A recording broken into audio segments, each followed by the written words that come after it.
Hello, everyone, and welcome to another edition of Mormon Stories Podcast. I am one of your co-hosts for today.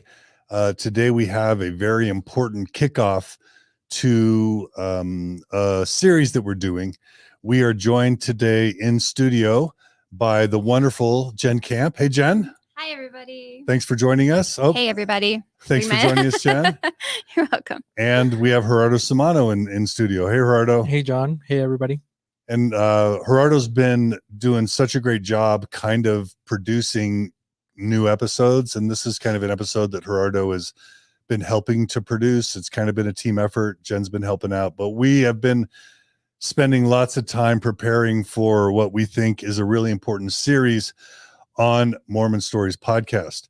So we want to welcome everyone who's joining us on the live stream on YouTube and on Facebook. We welcome and appreciate your comments there. We want to begin by talking about this new article that came out on August 4th, 2022. This is an article by the Associated Press. It's entitled 7 Years of Sex Abuse, How Mormon Officials Let It Happen by Michael Resendez. I don't know how to pronounce that. Do you know how to pronounce that, Gerardo? Resendez. Resendez? Mm-hmm. Okay.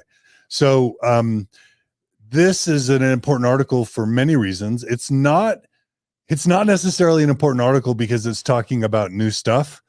Abuse in the Mormon Church has been talked about for decades, and we're about to talk about that. And even this hotline that is, this abuse hotline that the church set up, that this article talks about, is something that's been talked about for years and years and years. What's new about this article is that a lot of people are caring about it right now. And also it's talking about a case that's going on in Arizona and a former case that happened several years back in West Virginia that really shines a spotlight on just kind of several major problems within the Mormon Church. And I'll just try and give an overview really quick. It's how prevalent abuse is within the Mormon Church, sexual abuse, and other types of abuse. It's how the Mormon Church, through its law firm, Kirton McConkie, set up a hotline that was not set up to as with the first priority of protecting and helping abuse victims and making sure that they get helped and taken care of. Instead, it was a hotline that was set up to help protect the church from bad PR, from lawsuits, etc., often at the expense of the victims. And then other things that this article discusses is how the Mormon Church has worked to make sure that there are laws in states like Utah, Idaho, and Arizona, but the truth is these laws are all throughout the United States, which invoke what's called clergy privilege, which is basically laws that keep Mormon bishops and stake presidents and mission presidents and Catholic priests, etc., that give them an exemption from being mandatory reporters when they are notified about sexual abuse. We're going to be getting into that in this series.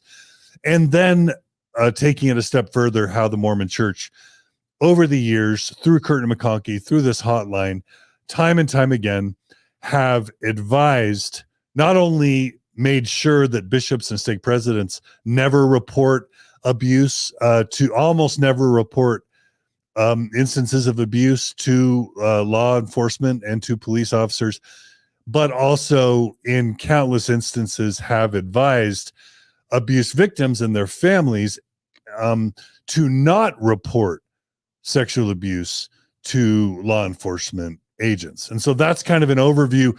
This article goes into just one or two shocking examples. In the case of the Arizona case that's covered in this article, the Mormon Church knew about abuse in a particular family and then chose not to report it to police officers, which allowed 7 more years of abuse to the children in this family. And we are going to be doing an entire series on sexual abuse in the Mormon Church, and it's going to include multiple parts. So let me just set up the series now. Part 1 is right now, and what we're going to be doing is we're going to be providing an overview of the history of sexual abuse within the church, as illustrated through an amazing episode that Dr. Gina Colvin recorded in a Thoughtful Faith podcast a few years ago with attorney Tim Kosnoff, who is one of the world's foremost experts and most experienced humans as an attorney suing both the Mormon Church and the Catholic Church and the Boy Scouts of America for sexual abuse.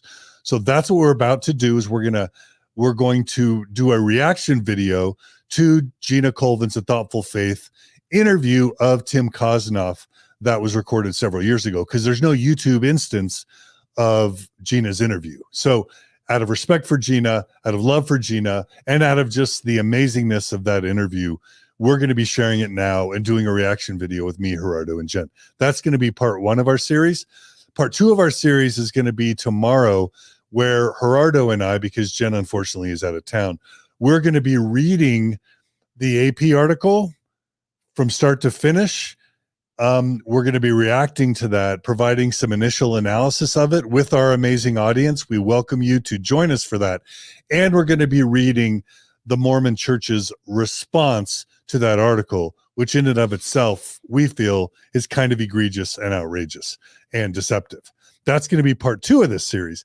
Part three of this series, we're having Tim Kosnoff, attorney Tim Kosnoff, in studio this Friday for a two-part interview, which is part three of the series. So the first interview with Tim Kosnoff will be Tim talking about the hotline and providing additional information about the hotline, sort of, giving us an update on the status of the church and its hotline between his interview with Gina Colvin that we're going to air today and the present.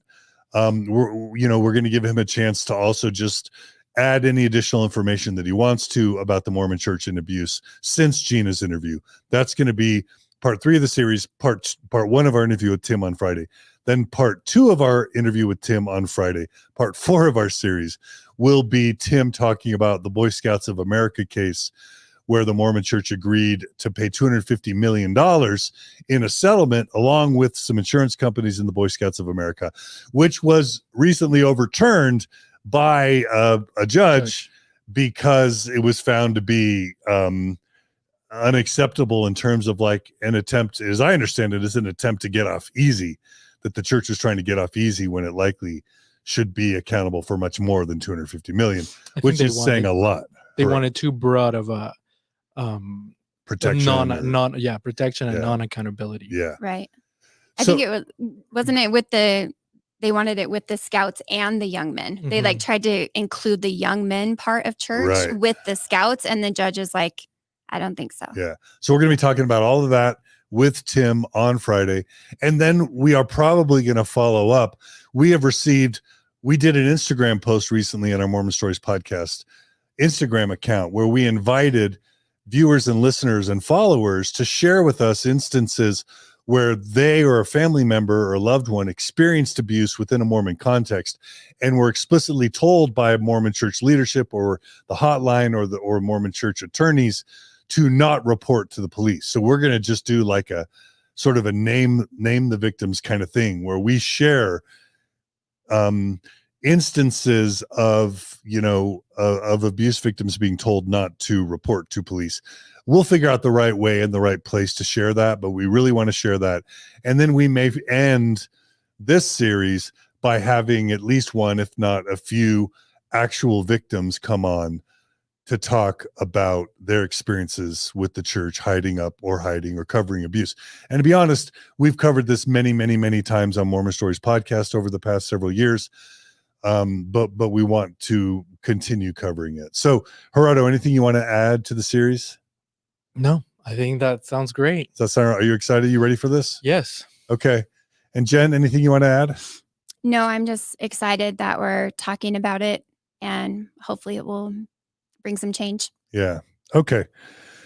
And Jenn, we know that, this is personal to all of us, but we know that for you, this is a very personal issue as well. Mm-hmm. Yeah, definitely. I'm sad that this is the weekend I'm out of town, so I can't participate in this, but maybe next week, if we have another one, I can be there for that. But when we do your story, we'll be talking about the fact that you have personal experiences of abuse within a Mormon context. Is that right? Yeah. Yeah. Okay. So thanks for joining us. I know this is hard stuff Mhm. to kind of relive. In some ways it can be re-traumatizing, but also hopefully healing. That's what we hope. Mhm. Yeah. Yeah. Great. Okay. So I want to just give a little bit of some context and a disclaimer before we jump into Gina's amazing episode. And what I want to do is I want to start with the September 6th. When I was at Brigham Young University from 1987 to 1993, I learned about the September 6th. And the September 6th was a group of 6 Mormon historians / activists who were either excommunicated or disfellowshipped for various reasons. So at the top left, you've got Michael Quinn, who was excommunicated for doing work on both post-manifesto polygamy and on folk magic, peepstones, treasure digging kind of stuff. His book, Magic and the Early Mormonism and the magic and the Mormonism. Early Mormonism and the Magic Worldview. Thank you, Gerardo. For that book, he was excommunicated. We've got Paul Toscano in the bottom left, who was just a critic of the church and is an attorney. We've got Maxine Hanks, bottom middle, who had released a book with a bunch of feminists talking about just feminism and how the church has taken away power and authority from women. She's a dear friend. Bottom right, we've got Avram Gileadi, who was on the other side, kind of on the Denver Snuffer side of the spectrum. He was talking too much about Revelations and the end of times as kind of an Orthodox fundamentalist believer. He was excommunicated. Top middle, we have Janice Allred, who I believe was just disfellowshipped, not excommunicated. And I believe it also had to do with her work on feminism. I don't know Janice Allred's story as well as I should, but someday I would love to interview her. And the person that I have not yet mentioned is Lavina Fielding Anderson in the top right. And the reason why I'm starting with Lavina Fielding Anderson is because no conversation about abuse in the Mormon Church should happen without acknowledging the role of Lavina Fielding Anderson. So Lavina Fielding Anderson basically, and I should know the history better, she basically, as I understand it, published an article in Dialogue where she listed by name, and I think there may have even been a website involved, but she began listing instances of ecclesiastical abuse by bishops, by stake presidents, and this included either ones that were guilty of abuse themselves or covering up abuse. She was a faithful, active member at the time she published, I think, this research or the Dialogue article. And, if we can, I would love to cover Lavina Fielding Anderson in a subsequent episode. But she was excommunicated for that. And I found an article out of the University of Illinois Press. Maybe it's a book. It's called Saints for All Seasons, Lavina Fielding Anderson and Bernard Shaw's Joan of Arc. But I think that article kind of tells the story. We should also in the show notes include a Dialogue article, any of Lavina Fielding Anderson's Dialogue articles that attempted to chronicle the abuse. But long story short is she was excommunicated literally for trying to get the church to stop and end abuse and for holding leaders accountable. And to add insult to injury, to my knowledge, Lavina Anderson went another 3 decades never stopping her attending church. So imagine in 1993 in September, you're excommunicated from the Mormon Church for calling the church out on abuse. And then every week from then until the present, you continue attending your local ward as an excommunicated member. That's my understanding of Lavina Fielding Anderson. I know she's also had a loose relationship with Community of Christ. But recently, a few years ago, while she was still attending her ward, her bishop said, "Hey, Lavina, why don't we get you rebaptized? Because it's been 30 plus years. You should just get rebaptized." So she's like, "Well, I'm open to it, but I don't think I don't think the church is going to let it happen." So then they go to the stake president. The bishop and Lavina go to the stake president. Stake president's like, "Yeah, Lavina, let's get you unexcommunicated. Let's get you rebaptized because, hey, Maxine Hanks somehow got rebaptized, and so did Avram Gileadi. So at least 2 of the September 6th had been rebaptized. So why not you, Lavina? You still believe, you've never stopped attending, and all you were trying to do was get the church to be good on sexual abuse. Well, guess what? The bishop and the stake president wrote a letter to the church headquarters, to the First Presidency, saying, we endorse Lavina Fielding Anderson's rebaptism into the Mormon Church. And guess what? They were denied. So Lavina Fielding Anderson was denied. And there's an article in the Salt Lake Tribune, writer excommunicated during September 6th purge loses her bid to rejoin the LDS Church. Cruelly and unexplainedly, even though Maxine Hanks was rebaptized, Avram Gileadi was rebaptized, Lavina Fielding Anderson was denied rebaptism. And so gotta give a shout out to Lavina Fielding Anderson. She's a legend. I want to just stop and say, Jen, I want to just notice that maybe something about that introduction was probably emotional or triggering for you, and I don't want to ignore that. So are you comfortable sharing kind of what you're feeling right now? I don't mean to put you on the spot, but it's okay. Sorry. Yeah, no, it's just the first time I've publicly ever said anything about it. So I'm just having a moment. Sorry, everybody.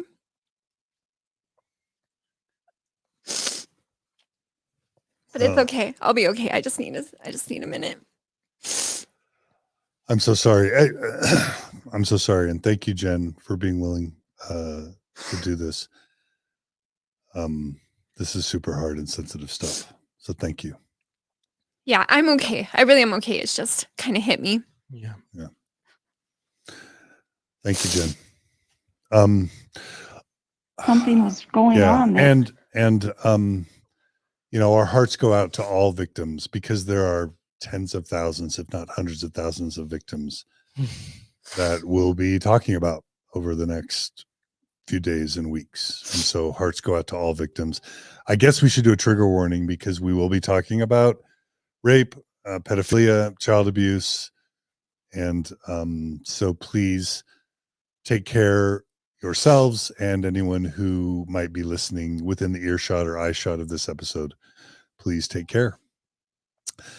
Okay, so with that, it is time to jump into the episode. So as I was preparing to interview Tim Kosnoff, I knew that Dr. Gina Colvin had interviewed him years ago.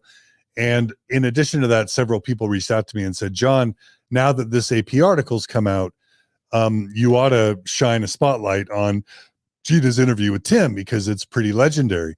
And so in preparation, I started listening to this episode to kind of get up to speed. And it was so amazing. It was so hard hitting that I just felt, number one, people needed to hear it. Number two, Gina deserved tons of credit for it. And number three, I felt like it didn't make sense to spend our time with Tim recovering the tracks of what he had already shared with Gina years ago. Instead, we could focus on what's happened since he gave this interview and the Boy Scout stuff. And so for all those reasons, I called Jenn and Gerardo literally this morning, and I said, Jenn and Gerardo, should we just play Gina's episode and do a reaction video to it? And Gerardo and Jenn, you both felt like that might be a good idea. And so this acknowledges Gina and Tim. It puts their interview on YouTube, and it allows us to do kind of a real-time reaction. I've only listened to about half this episode, and then I stopped. Gerardo, you've listened to the whole thing? Yeah. And Jenn, you have not listened to this episode yet. No. Yeah. And many of our viewers and listeners won't either. So what we'll be doing is we'll have Jenn and Gerardo share comments as they come in, because for many, we want this to be a collaborative episode with our viewers and listeners, so they can share stuff as well. So how does that sound? Anything else, Gerardo, before we jump in? Nope. You ready? I'm ready. Jenn, you ready? Yeah. Okay. Ready. Thanks again. Jenn and Gerardo and everyone. So without any further ado, we are going to be playing episode 258 of A Thoughtful Faith podcast, which is a production of the Mormon Stories Open Stories Foundation. Gina's been doing amazing work. Gina is one of the most brilliant, articulate, thoughtful voices in the history of Mormon discourse. I'm just going to say that flat out. She started blogging at Kiwi Mormon way back in the day. And then when A Thoughtful Faith podcast needed a new host, I tapped Gina to become the host of A Thoughtful Faith podcast. And she's done something between 250 and 300 episodes on A Thoughtful Faith. She's talked about winding down her hosting of A Thoughtful Faith. She still occasionally does episodes. I should also say that Gina, for many, many years, was trying to be a model or an example of thoughtful, faithful engagement as an active member. And then the church called her to a disciplinary council to excommunicate her after they did with me. Let's include in our show notes my interviews with Gina, because we chronicled that on Mormon Stories podcast. Eventually, she had a disciplinary council, and a ton of people reached out to the church to stop it. And it's one of the only times in the history of Mormonism that I'm aware of where there was a disciplinary council convened for apostasy, and the decision was not to excommunicate. So somehow Gina escaped excommunication with her apostasy disciplinary council. And then in kind of a ironic twist of fate, a few months later, she resigned from the church. And so she's no longer a member of the church. She did resign. I would have loved to interview about all that. I don't know that I've done an interview with Gina since she resigned. Maybe she covered that on her own podcast, but I told Gina I would love to have her back on Mormon Stories to tell that full story. And it may be that I did interview her after she resigned, but I've done like 1,700 plus interviews. I forget. And Gina just has a gorgeous voice too. Yeah, she's amazing. Her voice is just beautiful. But she's literally like the smartest, most articulate human I've probably ever met, in or out of Mormonism. Mm-hmm. She's just awesome. Brilliant. Yeah, she's awesome. So Gina now, I think she's done work to become some sort of pastor for, I think, the Evangelical or Anglican Church, but she's also been working closely with Community of Christ. And I don't know her exact status with either the Anglican Church or Community of Christ, but we'd love to bring her back on to give us an update. But anyway, that's kind of my Gina update. Huge thanks to Alan LaPratt for the super chat donation. Any of you who want to give us donations, we will use those to pay for Gerardo, to pay for Jenn, to pay for our staff and our facilities. We just always appreciate your financial support. Also to Clay Bourne for his super chat financial support. You can also click the stars feature on Facebook to give us donations through Facebook. Those are always greatly appreciated.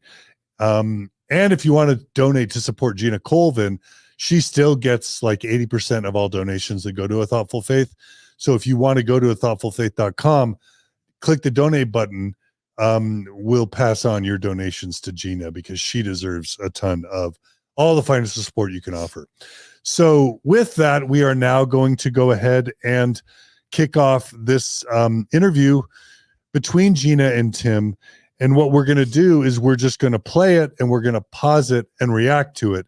And we're also going to display your text comments during the playing of this video, and we'll read some of them.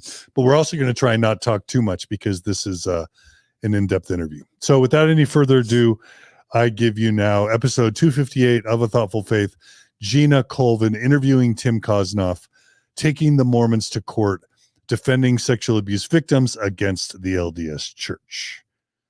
Roll the tape. Something was going on that she needed to tell me. This is a Thoughtful Faith podcast. I'm Gina Colvin. In 2002, NPR covered a story about the way that sexual abuse cases are handled by the LDS Church. NPR were exposing a pattern of behavior wherein the immediate reflex of the church is to protect the perpetrator and the supposed good name of the LDS Church at the expense of the victim. The interview is about 8 minutes long, but it's worth listening to because it's telling.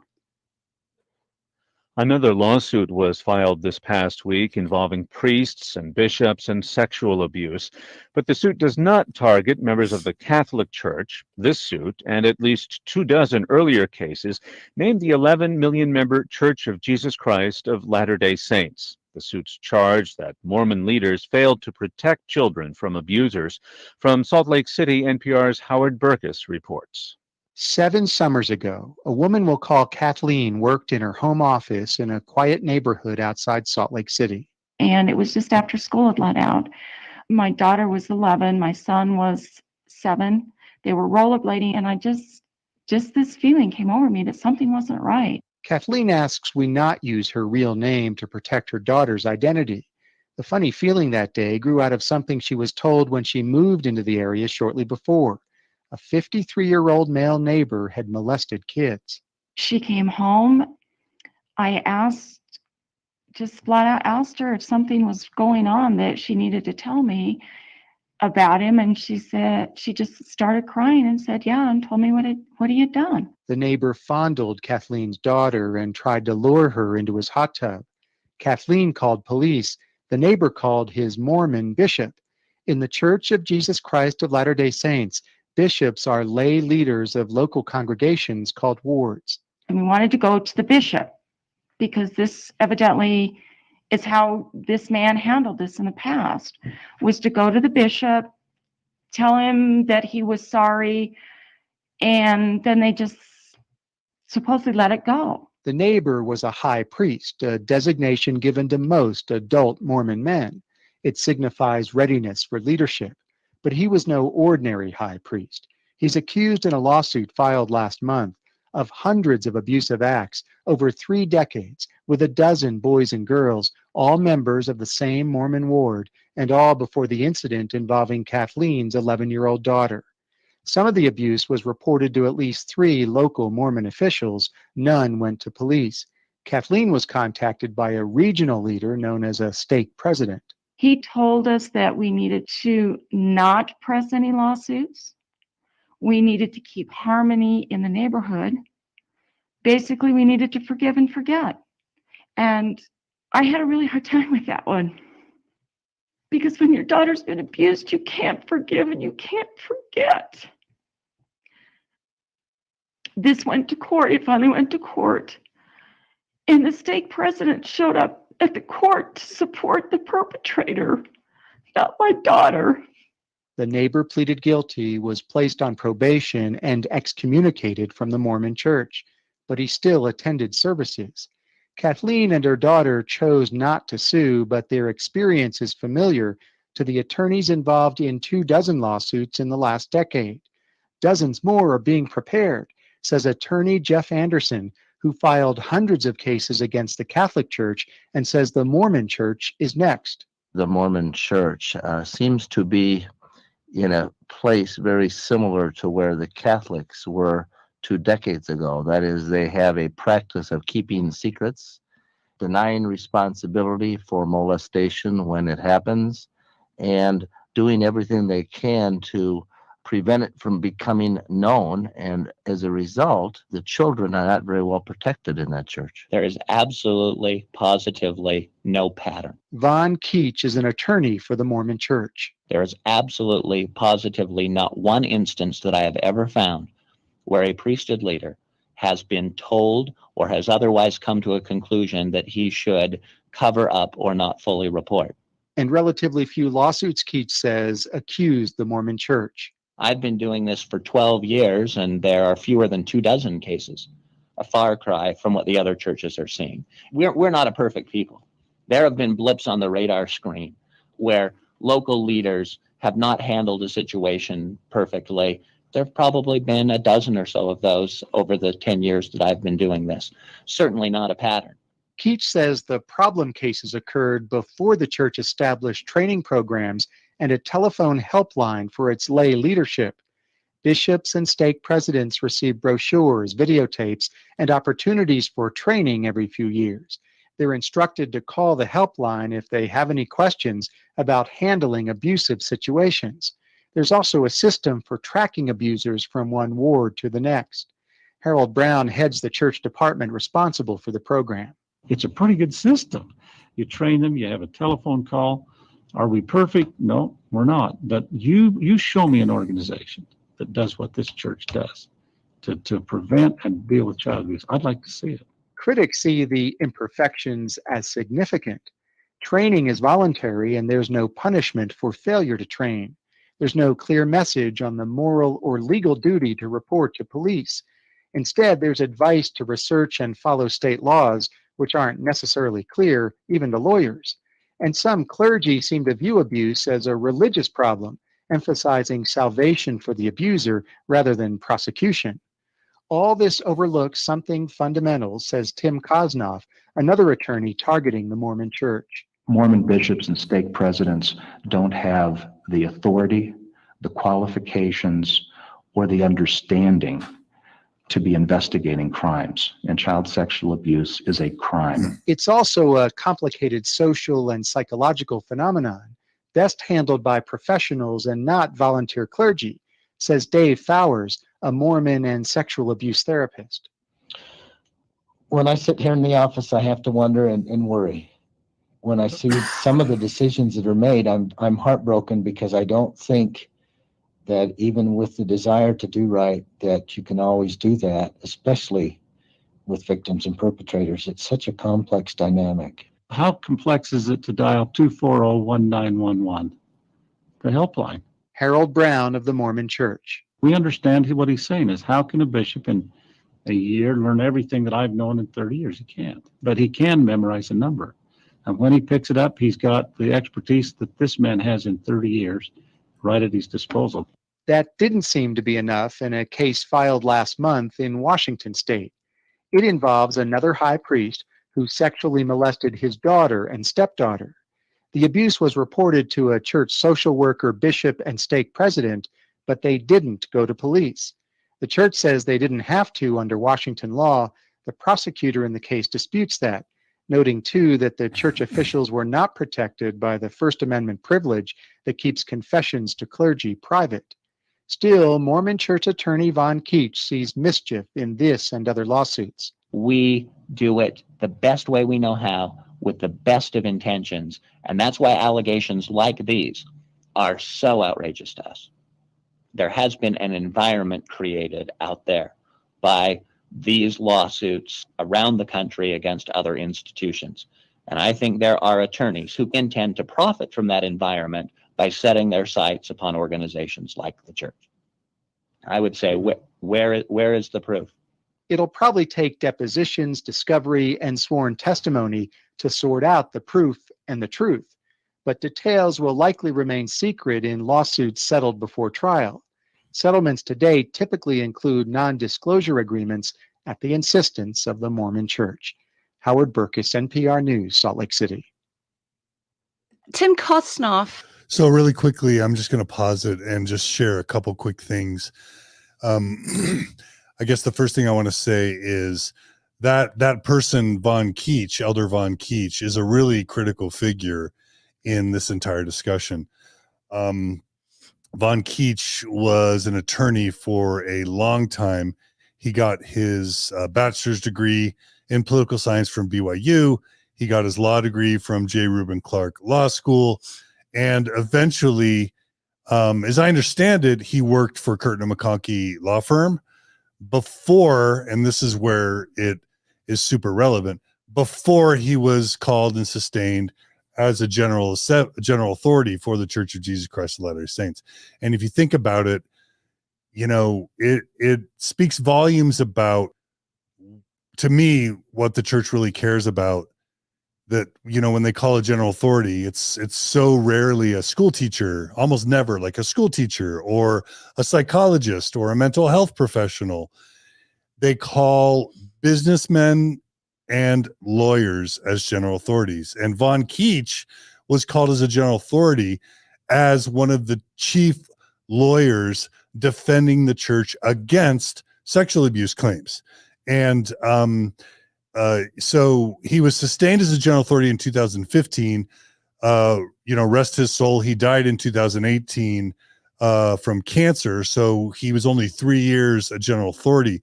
But the other thing I want to mention is he caused a huge stir because when a lot of this really disturbing news was starting to come out in the 2010s about sexual abuse, he is quoted as, in 2010, so before he was made a general authority, he was at the time the chief outside legal counsel for the church, this Von Keach guy.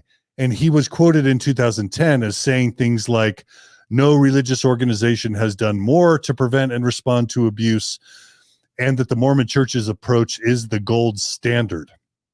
And he also is quoted as saying, while clergy abuse cases continue to grab headlines, the church has had almost no child abuse problems with its clergy. And that's one of the most shocking things I've ever seen, because I've been notified personally of thousands and thousands of cases of abuse.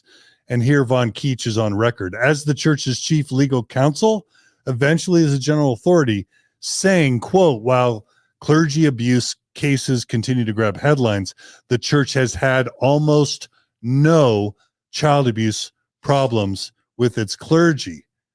And then it goes on with the Boy Scout case to offer $250 million in a settlement. Well, like, it's ridiculous. I think what he mentions bishops and stake presidents are not abusing children at the rates that Catholic priests are. Yeah, but we don't know. But we don't know. The thing is, we don't know. Yeah. And why do we not know?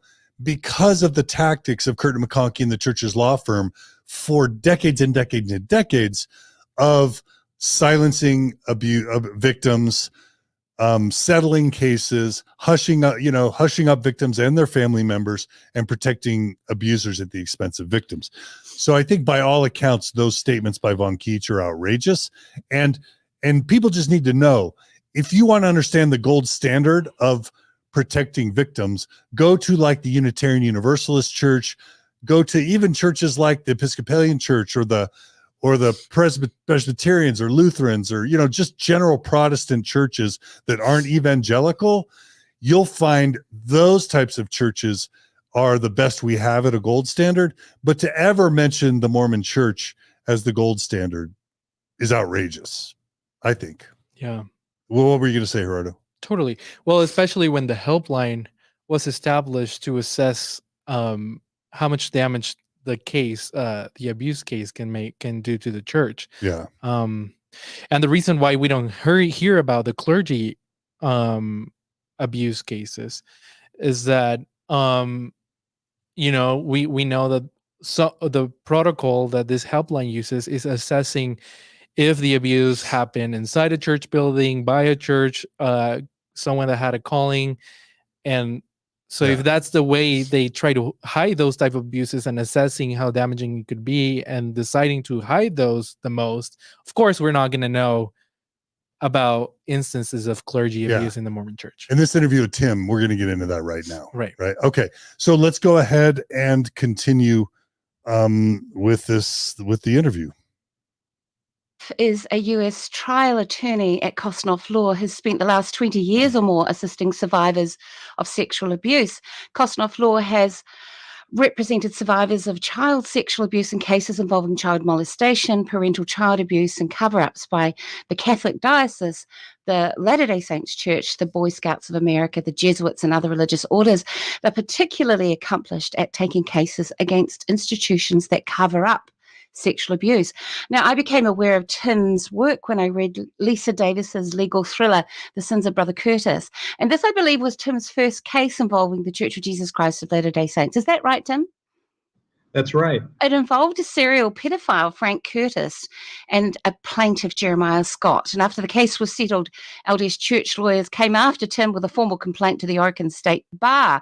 Now, what I read was one action after another in the Jeremiah Scott case that showed a voracious interest on the part of the LDS Church lawyers in protecting the church more than attending to the needs of the victims. And this is what we will discuss today. Welcome to A Thoughtful Faith, Tim Kosnoff. Well, thank you for having me. Yeah, it's been going on. It's 17 years since the Jeremiah Scott case concluded in 2001, but that was a 5-year battle, 5-year saga, and it's what led me, or from being a lawyer, not sure he wanted to be a lawyer much longer. It really rejuvenated me and gave me an enthusiasm for justice and pursuing justice that stuck with me to this day. The Jeremiah Scott case was your introduction to the LDS Church and institutional sex abuse cases. Could you explain what drew you into it? You say that it brought you and reinvigorated your interest in the law.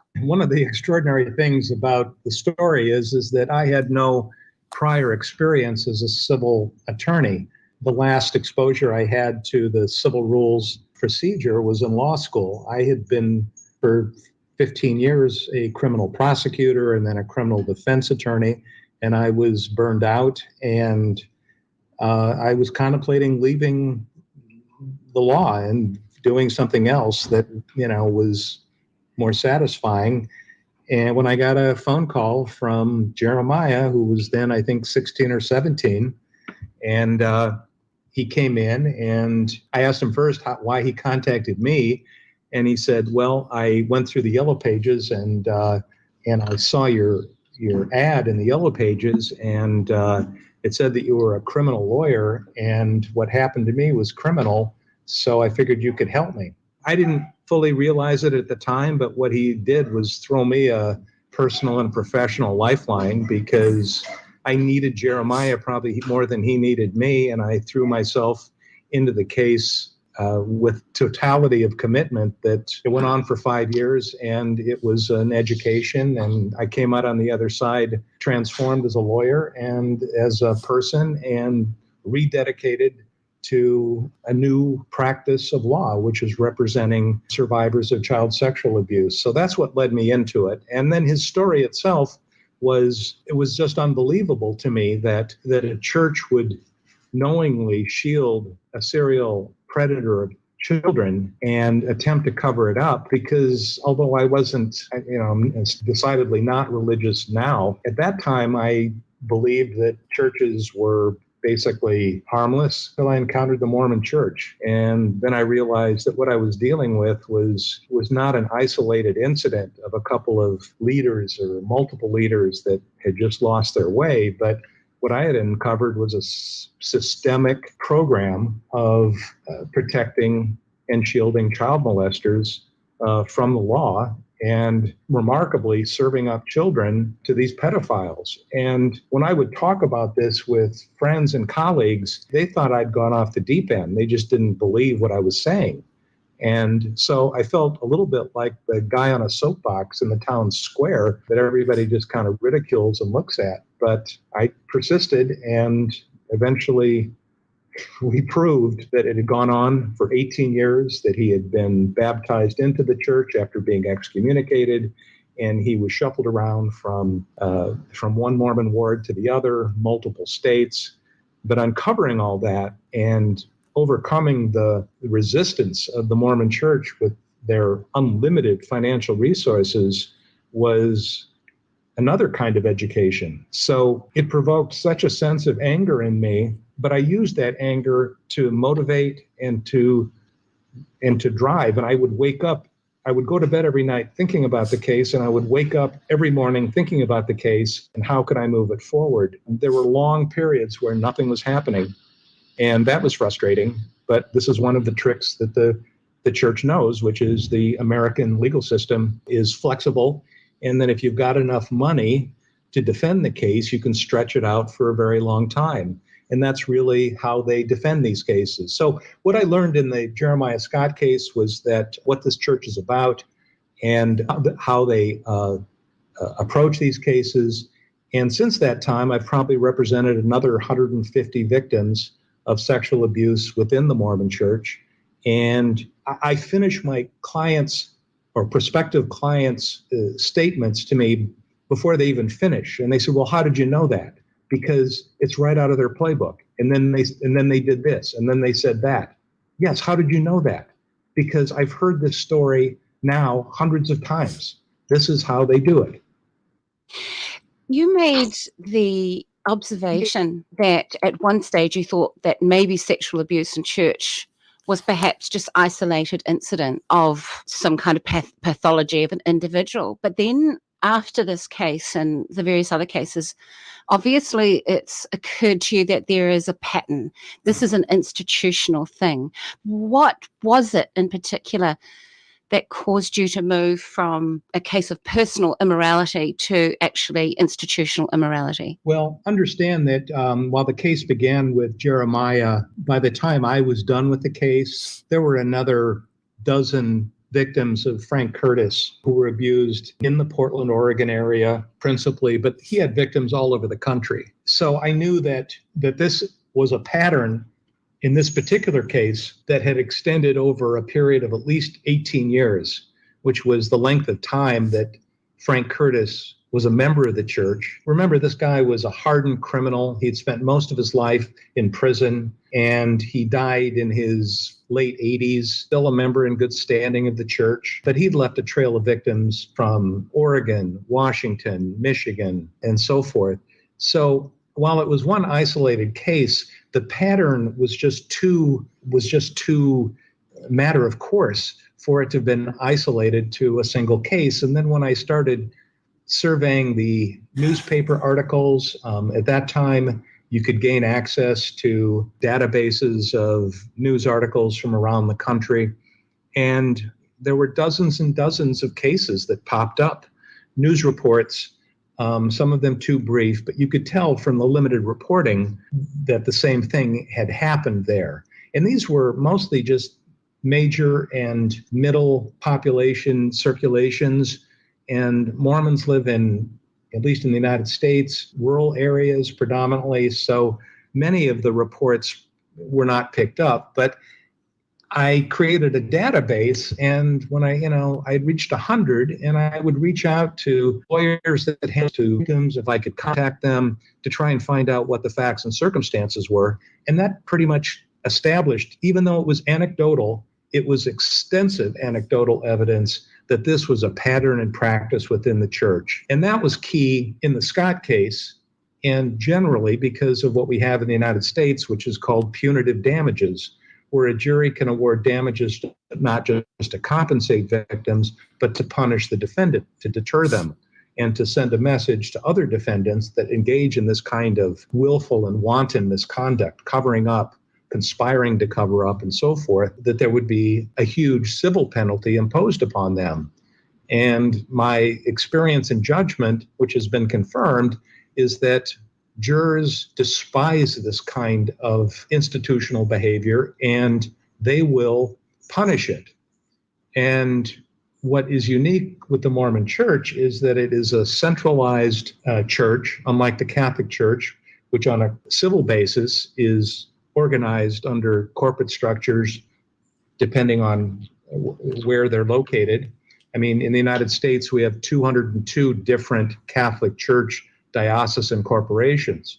But the Mormon Church is a single, unified corporate entity headquartered in Utah.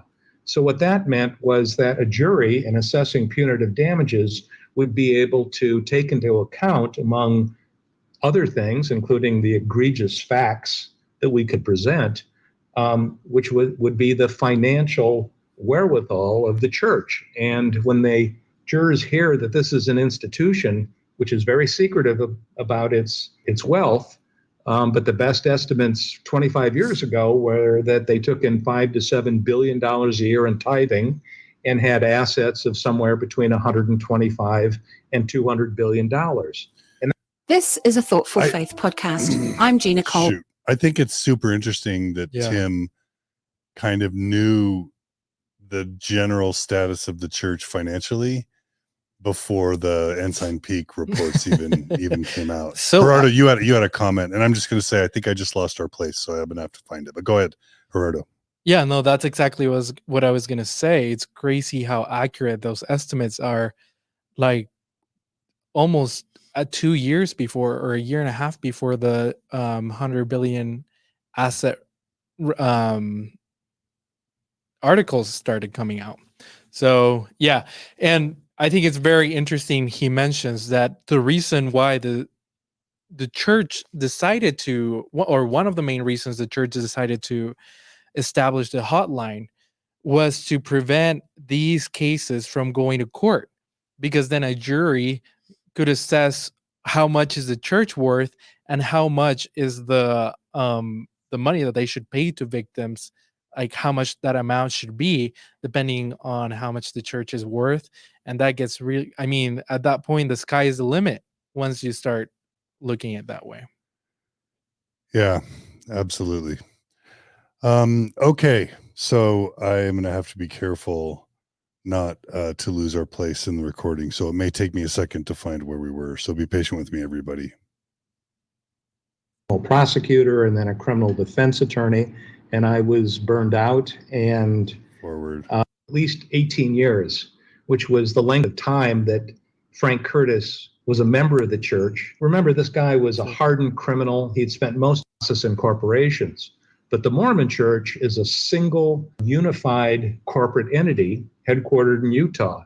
So what that meant was that a jury, in assessing punitive damages, would be able to take into account, among other things, including the egregious facts that we could present, which would be the financial wherewithal of the church. And when jurors hear that this is an institution which is very secretive about its wealth, but the best estimates 25 years ago were that they took in $5 to $7 billion a year in tithing and had assets of somewhere between 125 and $200 billion. And that was back in 1980. So if you extrapolate through inflation, I mean, this is an extraordinarily wealthy church that has unlimited resources, but also is extremely vulnerable. Because if you can get a case to a jury and they can get to the point where they can assess punitive damages, the sky is virtually the limit in many states. Other states have limits on the amount of punitive damages that can be awarded. But the reason I digress and go into this is because the church is so wealthy that a $5 or $10 or $15 million hit, or $25 or $30 million in defense costs is nothing to them. I mean, when you're taking in now probably on the order of $10 billion a year in tithing, why wouldn't you use a scorched earth strategy and send a message to any lawyer that's contemplating bringing a case like this, that if you dare, we will bankrupt you.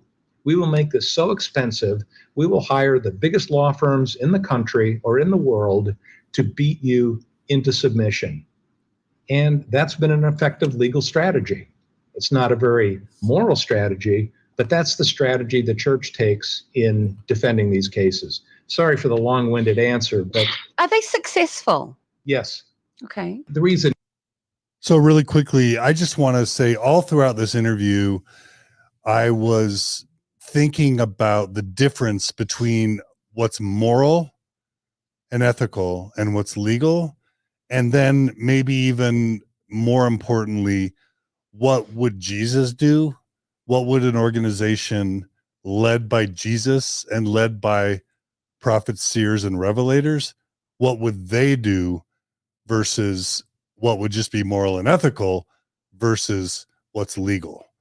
And he's going to go on soon and he's going to talk about just the super aggressive, outrageous tactics of Kirton McConkie and the church's legal tactics.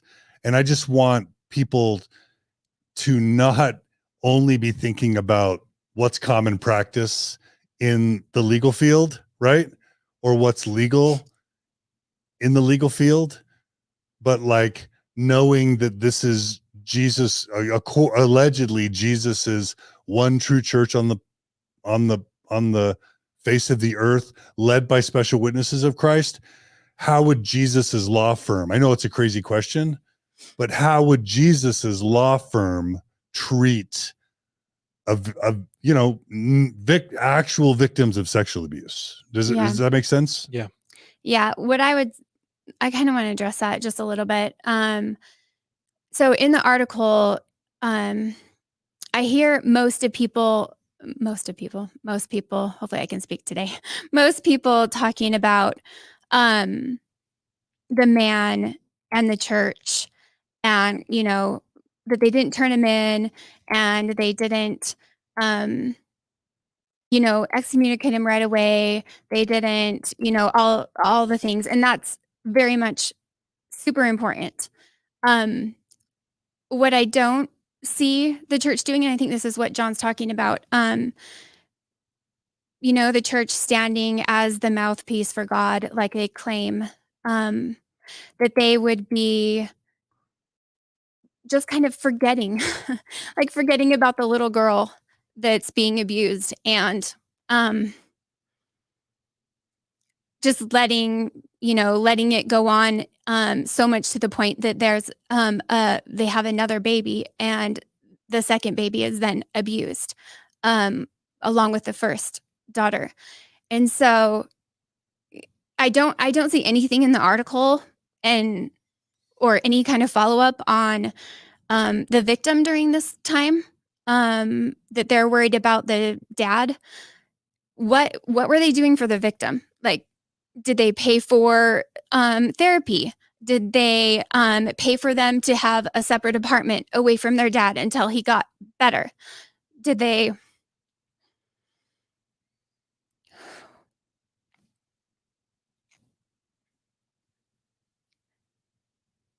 You know what? Exactly. What would Jesus do? Since you're his priesthood and you're his authority here and mouthpiece on in this world, what did you do for them? That's what I want to know. I want to know what you did for the victim during those 7 years. I want to know how you kept their father away until he was repented or well again, and what you did for these children as far as therapy, as far as paying for whatever they needed to be able to, and not because you were legally told to. I want to know what you did before you were legally told to. Yeah. Thank you, Jen. Yeah. And we'll be going into detail on all this, but I wanted to just at least tease out in people's minds to watch for the difference between what's legal, what's moral and ethical, and what Jesus would do. All right, let's keep rolling the tape. It has to do with law firm economics. Most personal injury law firms, those that have lawyers who are prepared to undertake a representation like this, they have to not only finance the law firm expense of paying lawyers and so forth, but they have to be able to do that for 3, 4, 5 years, however long the church stretches it out. That would strain the budget of some of the largest personal injury law firms in the United States. And then you add on top of that the advanced costs that are associated with litigation. And litigation in the United States is a very expensive proposition. It's nothing to spend $10, $15, $20 million in advanced costs. And that's all at risk. Your clients don't have an ability to pay anything, generally speaking. So all of the risk, is on the attorney or the law firm that takes on a case like this. And the clear message from the church, do you have $50 million to litigate this case? If not, you better think about settling it. Most of the cases never see the light of day. So they don't see a trial jury, but they're mostly settled. Yeah, because no matter how bad a case goes for them, they can always put up a sum of money, which is too much money for any victim to say no to. Because it's like the uncertainty of trial. It's going to drag on for another 2 to 5 years. And do you want to give up the next 5 years of your life? Is your quest for justice so strong that you can see through the fact that your personal life, your family life, your work life can be interrupted and intruded upon to such a degree? I mean, at some point, no amount of money is worth that. And the church lawyers cynically understand that. So if they do run up against a lawyer at a law firm that is well-funded and willing to go the distance, if it gets to that point, no matter when in the process, whether it's pre-trial, during trial, or post-trial, they know that they can always come in and write a check, and the case will go away. And it will avoid the one thing the church hates more than writing those checks, and that is adverse publicity. So they are so wealthy, they have the ability to make themselves invisible and to go out and to lie through their communications office about what leaders they are in child protection, which is preposterous. And I can't say anything other than it's just a bald-faced lie. It's a provable lie. And when you asked earlier in your written questions about, why I made some of the bold statements that I did, it's because I'm not being bombastic. I've seen it up front. I know how they operate. And it's difficult for me even to refer to this organization as the church, because I'm not aware of any church in the world that operates like this. It operates more like a criminal organization. That's interesting because So I want to stop there. The first thing I just want to say is when we're talking about not just what's legal and not just what's standard legal practice and not just what's moral and ethical, but like how would Jesus's corporate lawyers act? Would they delay the attempt of a victim to get justice? Would they use hundreds of millions of dollars to bankrupt a law firm representing the victims? Would Jesus's, lawyers, do all they could to make it as hard as possible on the victims so that they want to quit and they want to give up?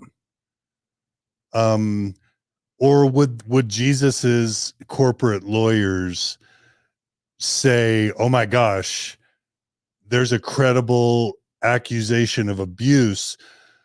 Let's set up a hotline to figure out what happened and to help the victims get justice and get whatever reparations they deserve. And we have hundreds of billions of dollars in our bank account.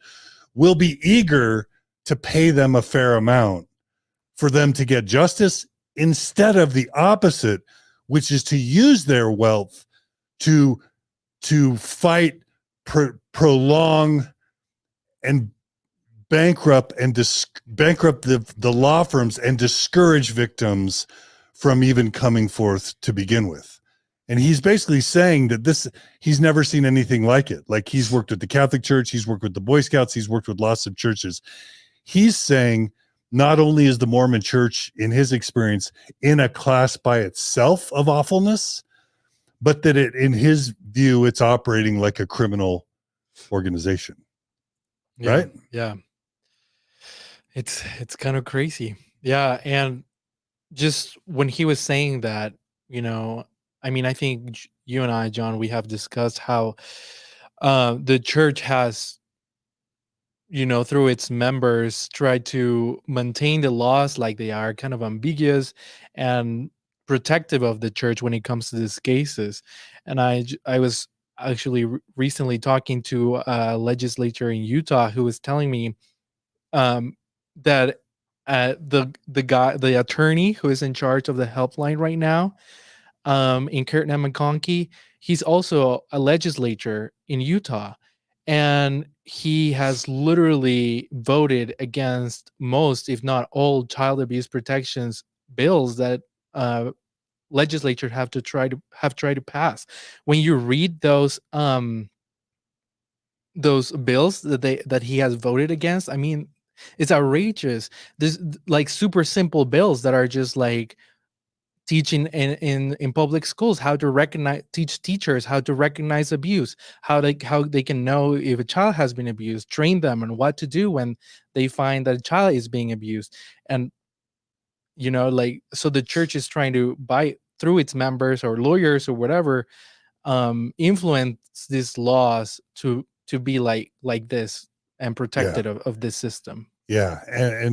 And it just seems like the church, through its attorneys, they try and keep a case from never going to court, never being reported to the police. We're going to cover this today, but it's like, this seems to be the strategy.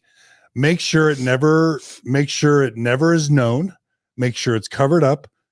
Definitely make sure it is never reported to law enforcement, and then make sure a lawsuit never emerges. If a lawsuit emerges, try and destroy the lawsuit, try and prolong it until you bankrupt the attorneys and discourage the victims. And then if it gets to the point, if it ever, and how many have failed just at that precipice? I mean, how many hundreds or thousands of lawsuits did the church just kill in that opening strategy? And then if any well-funded law firm with enough patience and tenacity with a victim who's willing to endure all that abuse, if it ever gets to the point of discovery where the church has to provide documents and potentially it's going to be known that there's a case on the horizon, then the church swoops in, offers a cash payment to pay off the victim with the promise that they'll be silent, so that no one will ever, and with a commitment that no one will ever know that this discussion ever happened, let alone the payment. So it remains invisible from start to finish in almost every scenario. And then you hear about the West Virginia case or the Arizona case. They're miracles because they weathered all of that, made it to discovery. What you're saying? No? Well, actually, the West Virginia case, it's settled. It's settled. And it happened exactly what he said. But it settled. Didn't it settle after discovery and after some legal proceedings? The documents were sealed. So the documents that the AP obtained, where they're getting most of the information, are the sealed documents from West Virginia case. You're saying even Arizona and West Virginia didn't make it all the way. But the point I'm trying to make is, like, is this how Jesus would instruct his attorneys to deal with victims who have been abused, likely, and who have credible cases against his $200-300 billion organization to handle the cases? Now, Jen, I want to give you a chance to jump in, but I think I know what you're going to say. Yeah. Well, just in that clip that we just listened to, the lawyer, Tim, right? Yeah. Tim said he, as a lawyer, can without any doubt say that the church lied and covered up abuse. Lied about abuse, covered it up, and just right there. And then they put on a good, Andy said they put on a good front for the public. Mm-hmm. So just in that simple couple sentences that he said, that's what they're doing. That there's no, they're not acting like Jesus in any way. Yeah. The Jesus that I know, that I praised and adored, and still do, really, as a member, would never do that. Yeah. Would never do that. So. Yeah. Yeah. Yeah. And again, it's fine if they just, if we're holding them too high of a standard by invoking Jesus, then they just need to drop the doctrine that this is Jesus's restored church on the earth, take his name out of their name, stop claiming to be special witnesses of Christ. And then we won't hold them to such a high standard. But as long as they hold themselves, as long as they make those bold claims, isn't it fair to hold them to that level of scrutiny?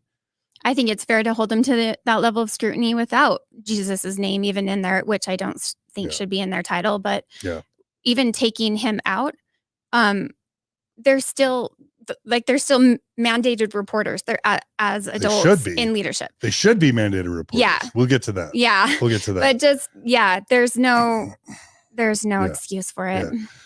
Yeah. Okay, let's continue with the recording. Have represented a lot of other church organizations, but this knocks it out of the park, is what you're saying. It does. I've litigated against the Catholic Church, the Boy Scouts of America. Here's the difference in a nutshell. The Catholic Church doesn't defend on religious grounds priest pedophilia, nor do the Boy Scouts. The Catholic Church doesn't say that somehow the sexual abuse of children is consistent with the teachings of Christ or their liturgy. And that's true of just about every other church on the planet. The Mormon Church will say, well, we don't believe in it either, but here's what the church does believe. And any LDS who are listening to this and have been students of the church know what I'm talking about. The Mormons have a long history of defiance of the United States. People are acquainted with the history of polygamy in Mormonism.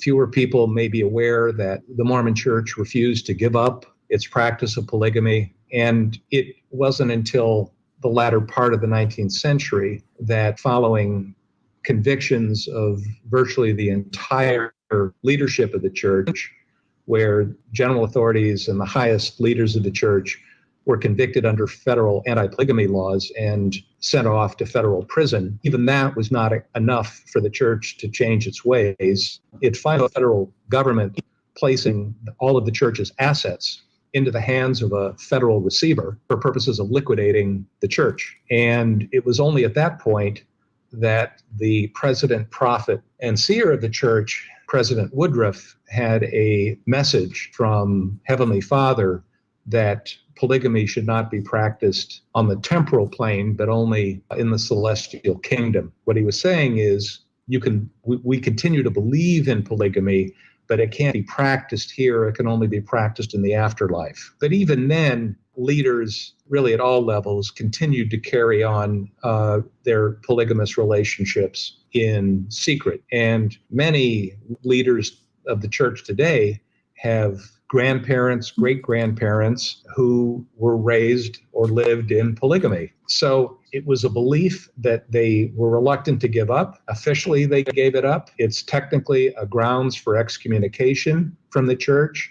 What that means is that you have a church that's very diehard about its belief system.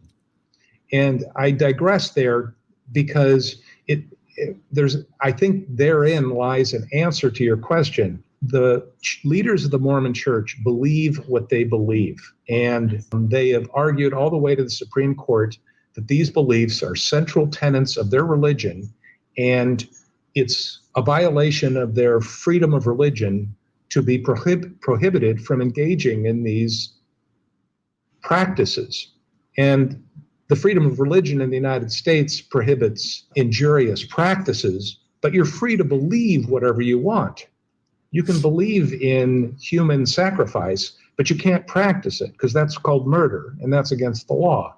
You can believe in polygamy, but that's against the law if you practice it. So this brings us around to... So I thought that, first of all, the fact that Tim knows our history is awesome, but I also think it's really interesting that Tim roots the current way the Mormon Church uses lawyers to defend itself. He roots that in the church's persecution in the 19th century around polygamy, the deception that the church engaged in as it was trying to escape the law and continue to practice polygamy and avoid prosecution, including the post-manifesto polygamy after 1890, where the church promised to stop practicing polygamy, and then it kept practicing it for another 15 years or so. I think it's interesting that he roots current legal practices in that history of persecution. And in all fairness, okay, fine, that makes sense that we've been persecuted for a long time by the federal government, and so we're going to just learn how to fight back by any means necessary. But again, this is Jesus's church, and you forgive and you move on and you do what's right and you heal. You don't keep acting out of trauma. The only other thing I think is really interesting is he talks about the Mormon Church is he distinguishes between belief and practice.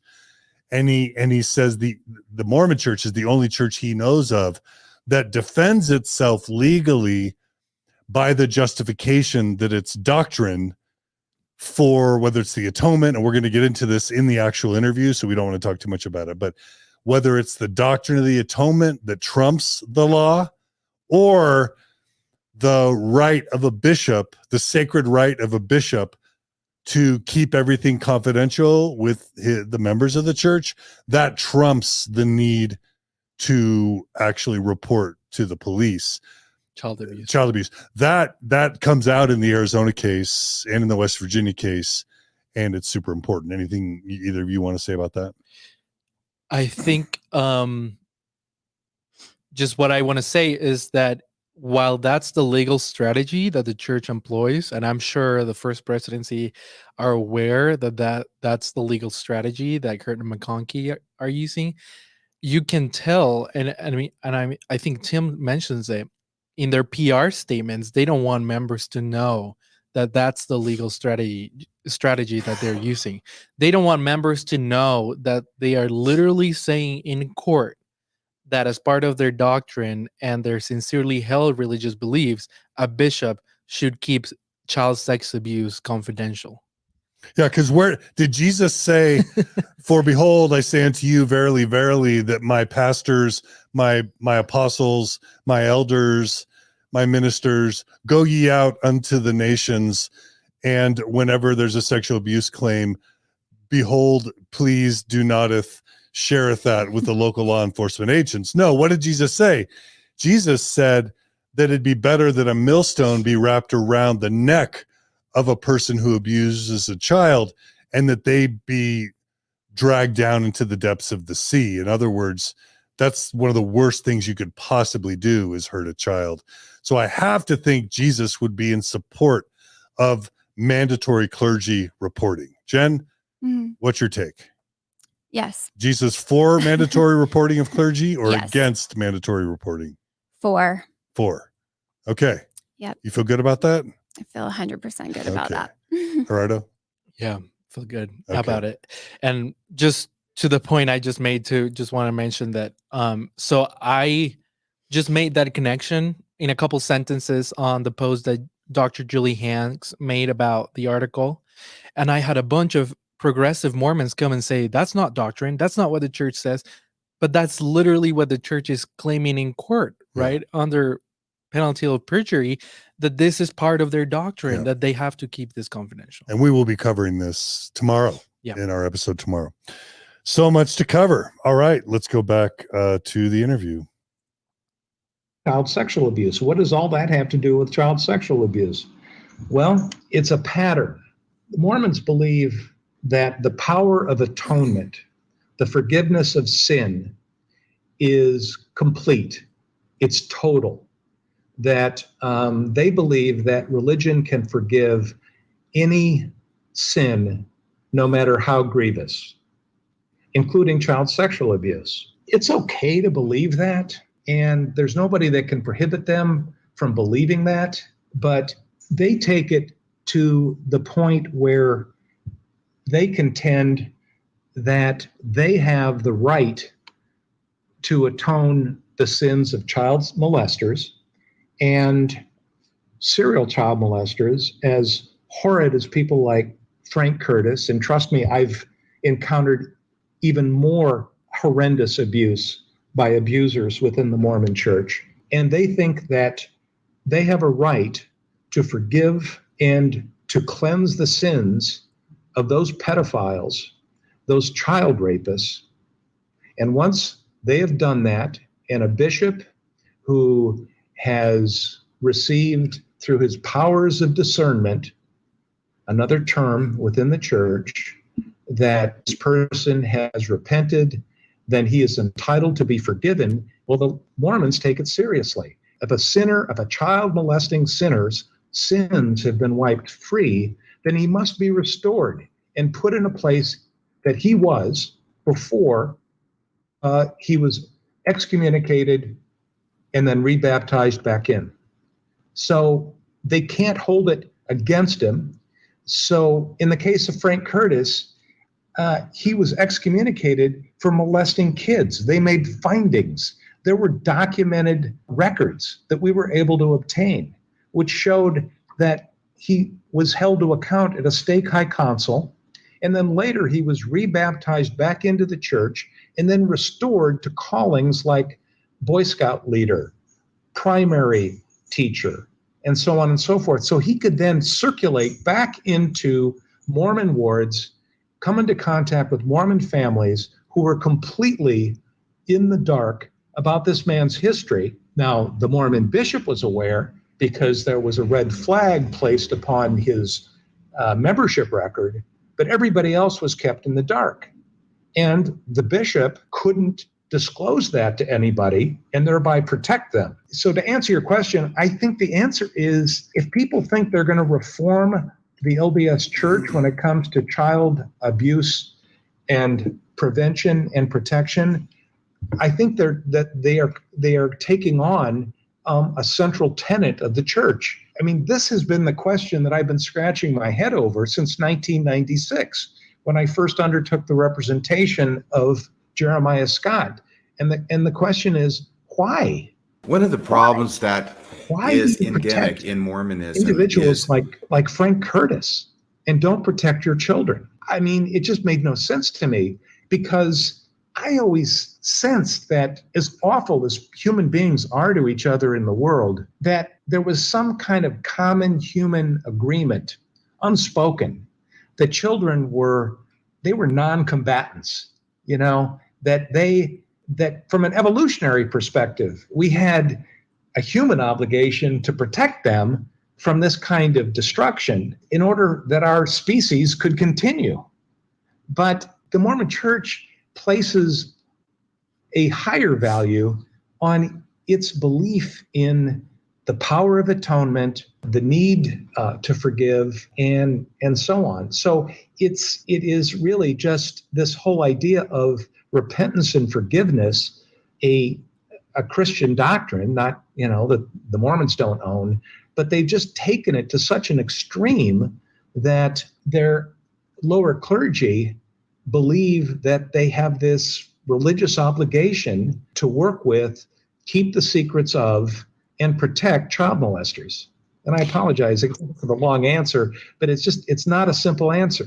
It isn't a simple answer, and I've got a couple of questions. Just really quickly, as someone who spent 6 years getting a PhD in clinical and counseling psychology, this is particularly brings up a really problematic point, and that's that what we understand about pedophiles or child molesters is they don't get better, that you don't heal them. And it's going to talk about this in the interview, but this is something that prophets, seers, and revelators shouldn't need me in 2022 or Tim Kosnoff in 2018 or even some psychologist in 1980 to tell them.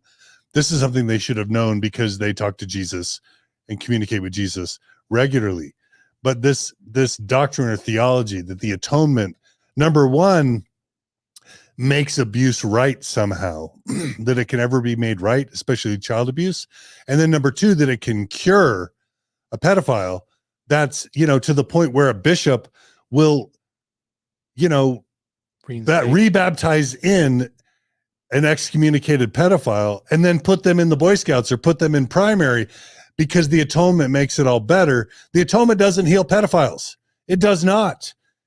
And then if you add to that the fact that the church teaches that Mormons believe in the Articles of Faith that they should honor, obey, and sustain the law, even if you do believe that the atonement can help a pedophile get forgiveness, and even if you believe that the atonement can heal a pedophile, which is false and egregious, you should still believe in obeying, honoring, and sustaining the law, which would then mean involve law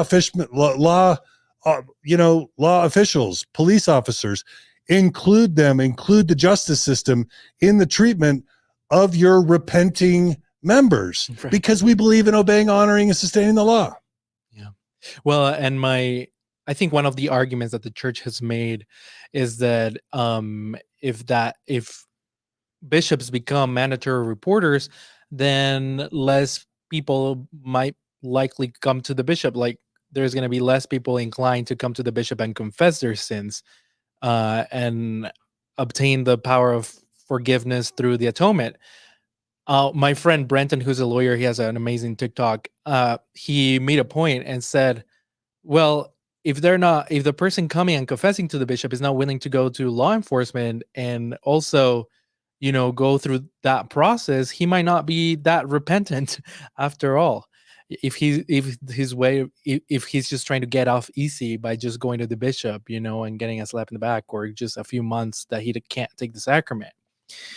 So that's one. And then I think it's important for us to acknowledge that the church does have issue right there with their doctrine, because if they teach that your sins will be washed from, and become from like red scarlet, like, and become white like the snow or whatever, like how do you square that with this issue? And I don't know if you have an answer to that, John. It's just bad doctrine. It's just toxic doctrine. It doesn't, I mean, this is one of the problems of relying on scripture, that in the case of the Book of Mormon is a couple of hundred years old, or in the case of the Bible is like 2,000 or 3,000 years old. Why are we using Bronze Age awareness, Bronze Age research, Bronze Age worldviews to govern modern day situations? Like, what you do is you say, okay, thank you, Holy Bible, for the wisdom you gave us along the way. Okay, Book of Mormon, maybe you had a place in the 1800s, but we're in 2022. We've got the American Psychological Association. We've got the American Psychiatric Association. We've got the American Medical Association. Let's have modern day scripture that like incorporates science and the wisdom of humans that then governs policy. Let's not try and apply something, some dude that may or may not have lived 2,000 years ago, trying to apply that to pedophiles without any understanding of the mental status of pedophiles. Jen, I know you were maybe feeling or thinking some things.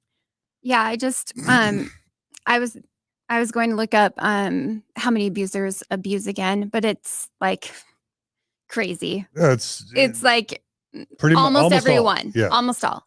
So if the church is going to, bring this, we'll just say bring this man in, do some like counseling, which he doesn't even have a license for, do some counseling with the abuser, and then, send him back to his home where the victims are that he's abusing, while he comes into counsel with the bishop every week.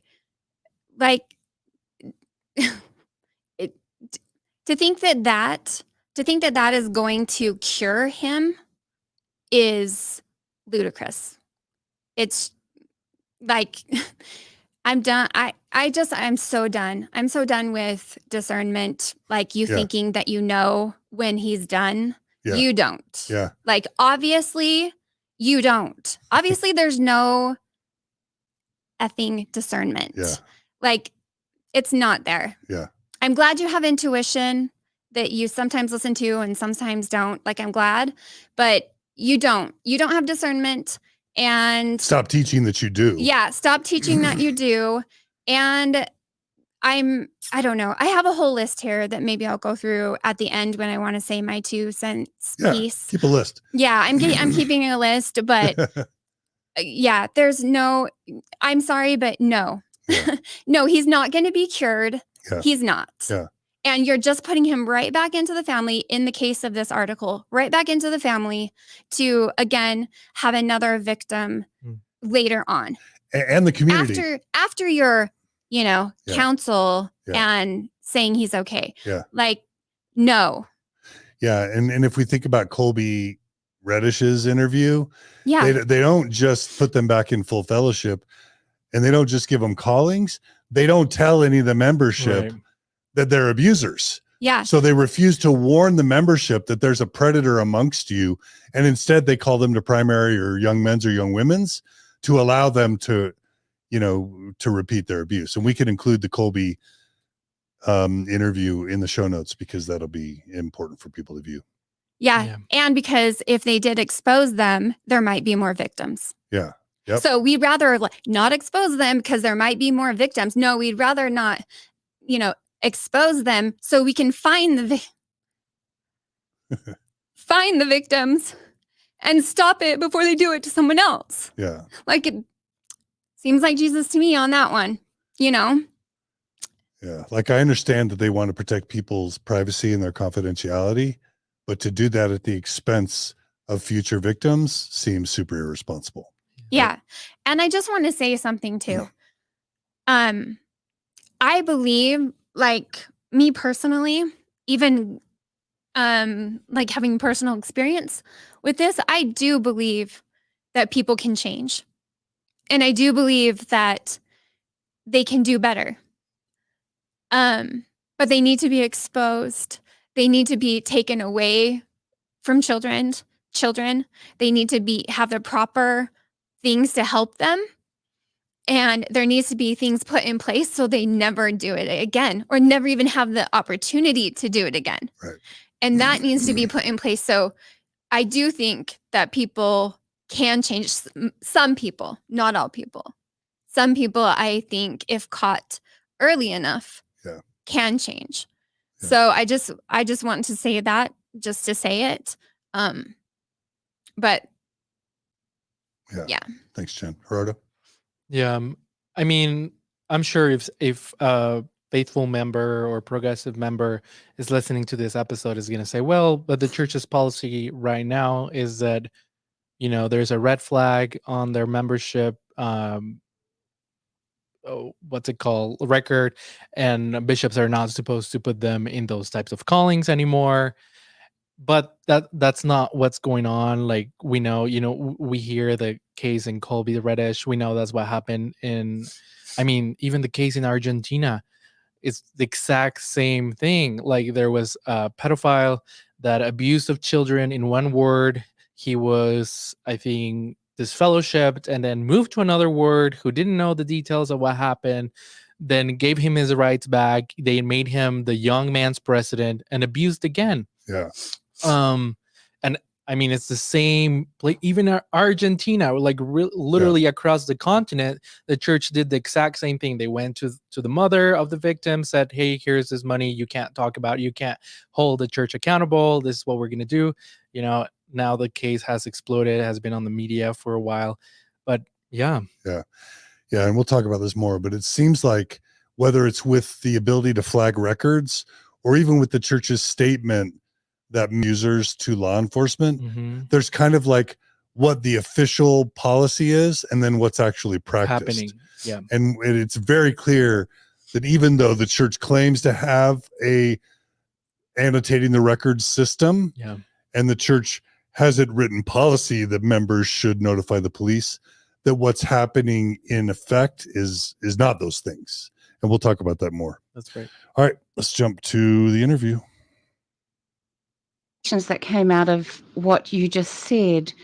I suppose there are a number of people who are going to say, look, how does a ward case of sexual abuse make the church writ large, or the headquarters of the church offices, legally responsible? So you get a bishop and the membership record is flagged.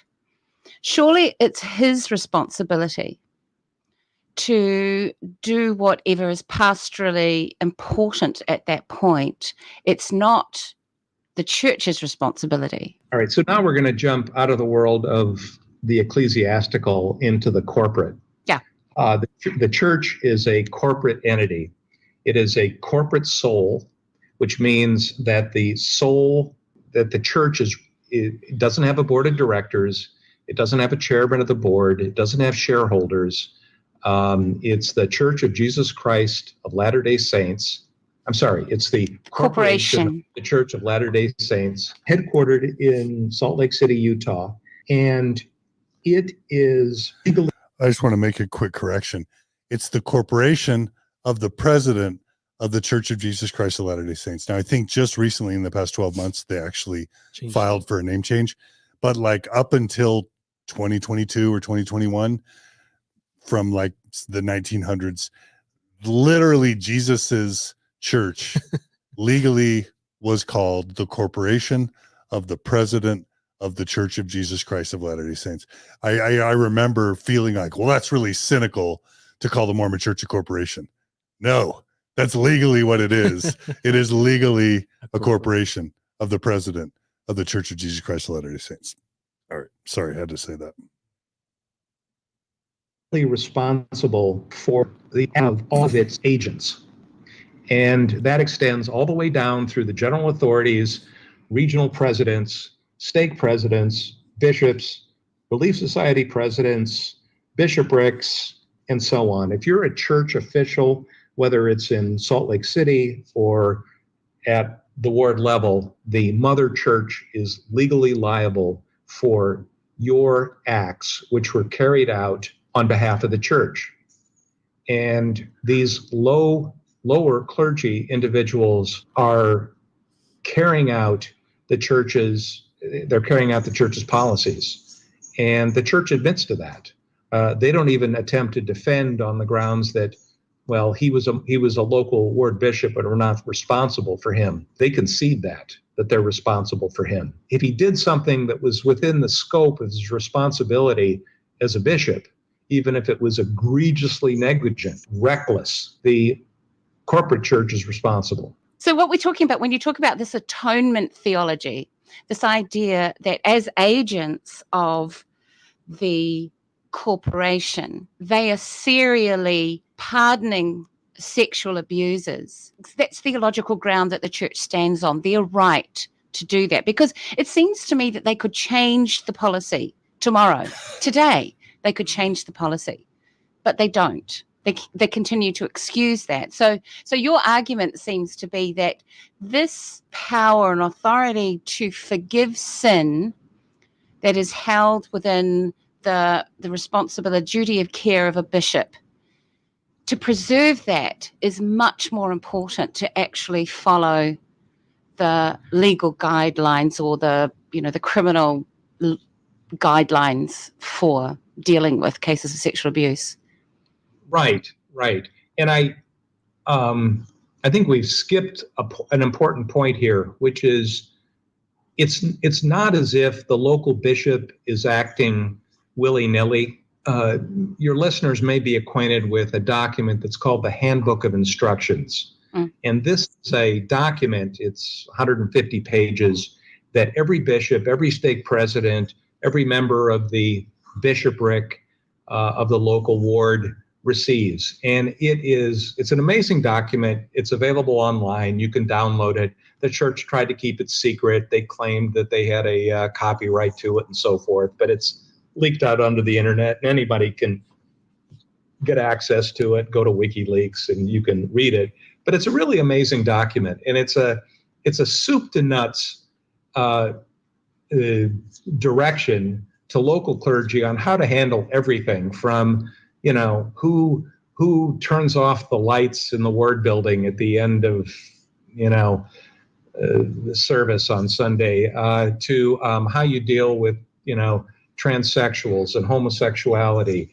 And then there's a whole chapter on how you're supposed to deal with various offenses like child sexual abuse and so forth. So this is a completely hierarchical, controlled, top-down organization to an extent that people of any other religious organization would just find astonishing. The church leadership, through the Handbook of Instructions and other memos that are issued, control what goes on in local wards worldwide so that it's uniform, consistent, and clear. So anybody that says, well, that's the Mormon bishop acting on his own, no, not true. That Mormon bishop he's following orders. He's following orders. And if he doesn't follow orders, he's not going to be a bishop for long, and he may not even be a member of the church for long. So the power of this church is a whole other discussion, how it's able to keep people under control. The bishop has to follow the protocol. And this leads us to a document that I sent you a few minutes ago, which was one that we received by just happenstance. And it's a story in and of itself, but it really shows what the church's orientation is. And so they've got the special protocol form that's sent out and included in the materials that go out to local bishops that tells them that if you receive a report or complaint that an individual in the ward is molesting children, do not go to the police. Again, do not go to the police. There may be mandatory reporting statutes in your state that say you must go to the police. The church law firm has crafted an intake form, and they have instructed local clergy that instead of following the civil law, which is when you have a reasonable suspicion that a child may be at risk of abuse, they directly contradict what the law is. They say instead, call this 1-800 helpline number. They call it a helpline number. What it is, yeah, it's a helpline number. It's a helpline for the church's lawyers to get an early warning on one of these cases. And if you look at the form, it says things like, it asks a series of questions that the intake worker who's receiving the 1-800 call from the local bishop, and again, this is not a 1-800 number that's available to members. They're not even aware of it, but they certainly don't have access to it. And when the call comes in, the questions are, did the abuse occur on church property? Did it occur in connection with a church-sponsored activity? Did it occur in relation to a church calling or position? These are not questions directed at helping children. These are questions directed at helping church lawyers identify high-risk cases where the church could be held liable because something happened which would make them legally liable. Sexual abuse happened by a church leader on church property, et cetera, et cetera. So this is the orientation of the church. And that document, if you look at it, tells you everything you need to know about how the church thinks and feels about child sexual abuse. It thinks like a corporation. It thinks about, how can we kill this case? How can we get our lawyers out there tomorrow on an airplane anywhere in the United States, or in the world for that matter, as far as I know, and kill this case? You browbeat victims against coming forward. You talk to church leaders so that their memories are consistent with the way you want their memories to be of what happened. There's another legal term for that, but that's what happens. It's all about preserving the church's assets.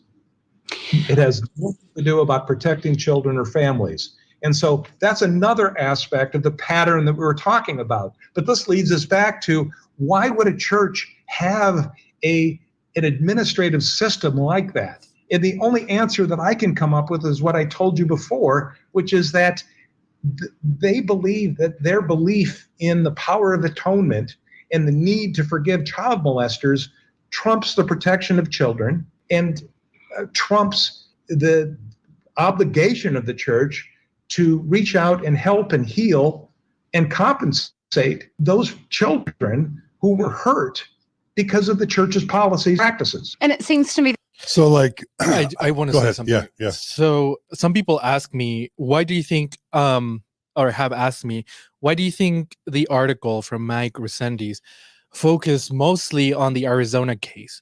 Why didn't he do more investigative journalism and brought up more cases into his reporting? I'm not sure what the answer is for that. I mean, we know that the church tried to hide a lot of, or most of these cases, by settling them with undisclosed amounts of money. But I think the most powerful thing about the article is that it focuses on this one case that has all the elements. It has the elements of trying to hide the abuse, of the helpline telling the bishops, and the bishops declaring on recordings with the police that they were told not to report it. It has 2 bishops during a 7-year period. It has other leaders because the guy was excommunicated. So that means that other leaders were also informed about the details of the abuse. Like stake leaders, probably. Like a whole high council board. Exactly. Right, yeah. That would be like 12 men. Right. Yeah. 15. Yeah. Yeah, 15. Yeah. So you have that element of multiple leaders knowing about the abuse.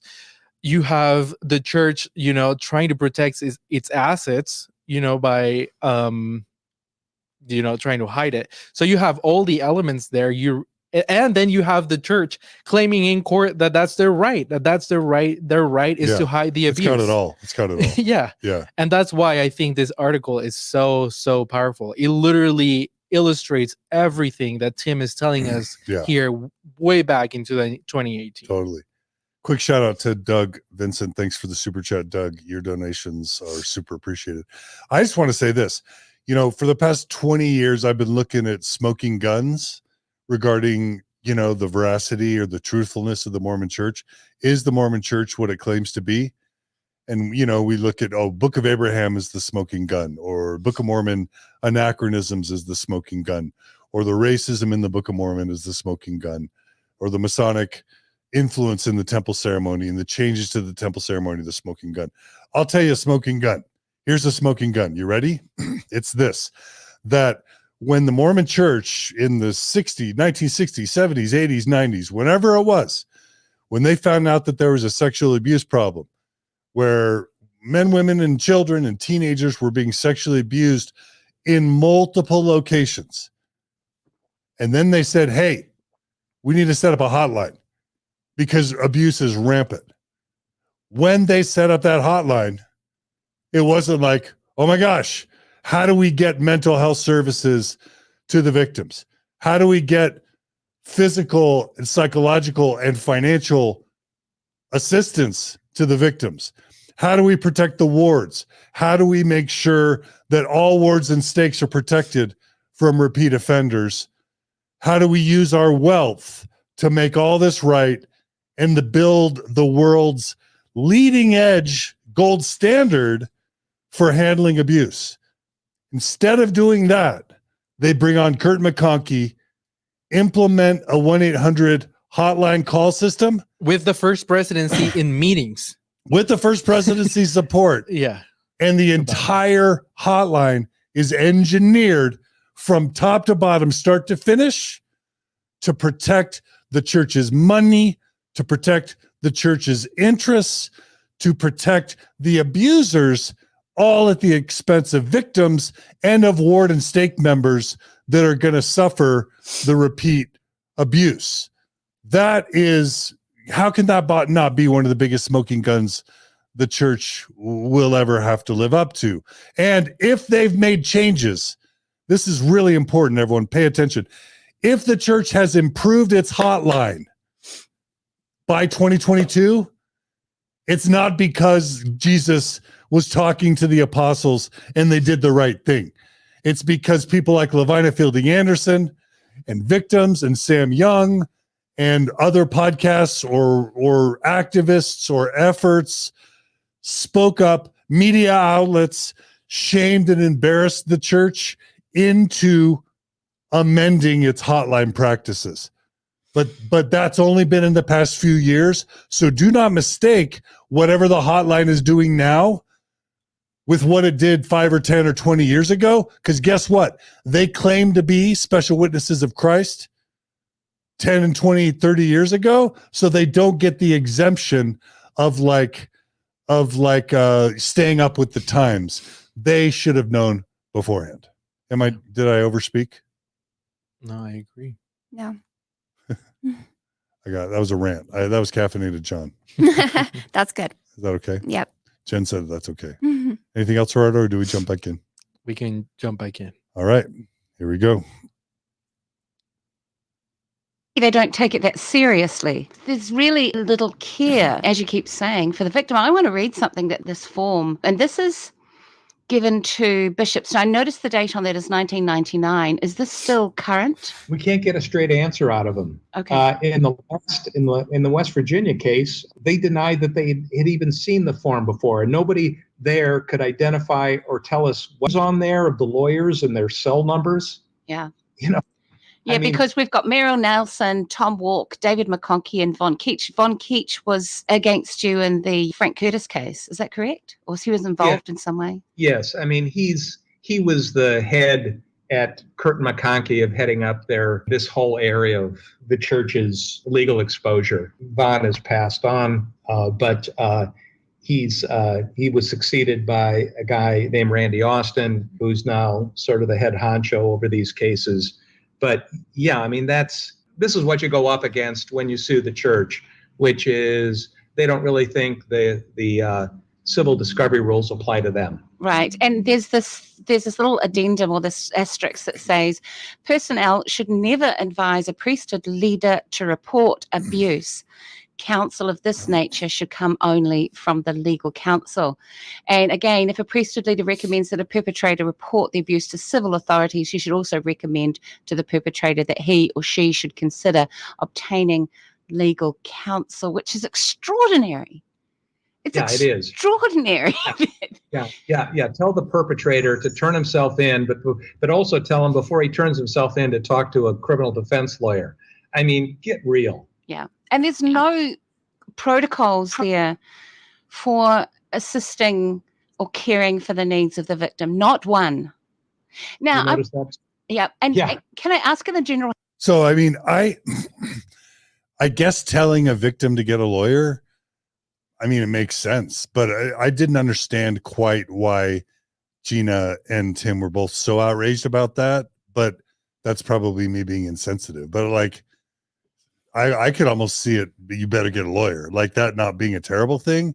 Were either of you as outraged as Gina and Tim by that? Well, the bishop should tell the perpetrator to get a lawyer. I mean, I thought it through, and I guess what's awful about that is it's basically saying we want to protect the church at all costs, so get a lawyer so that you can get off from these accusations, so it doesn't reflect badly on the church. Yeah, and I've talked about this with our fam, and I mean, my husband and I, we were licensed for foster care, and we learned a lot about how these cases work.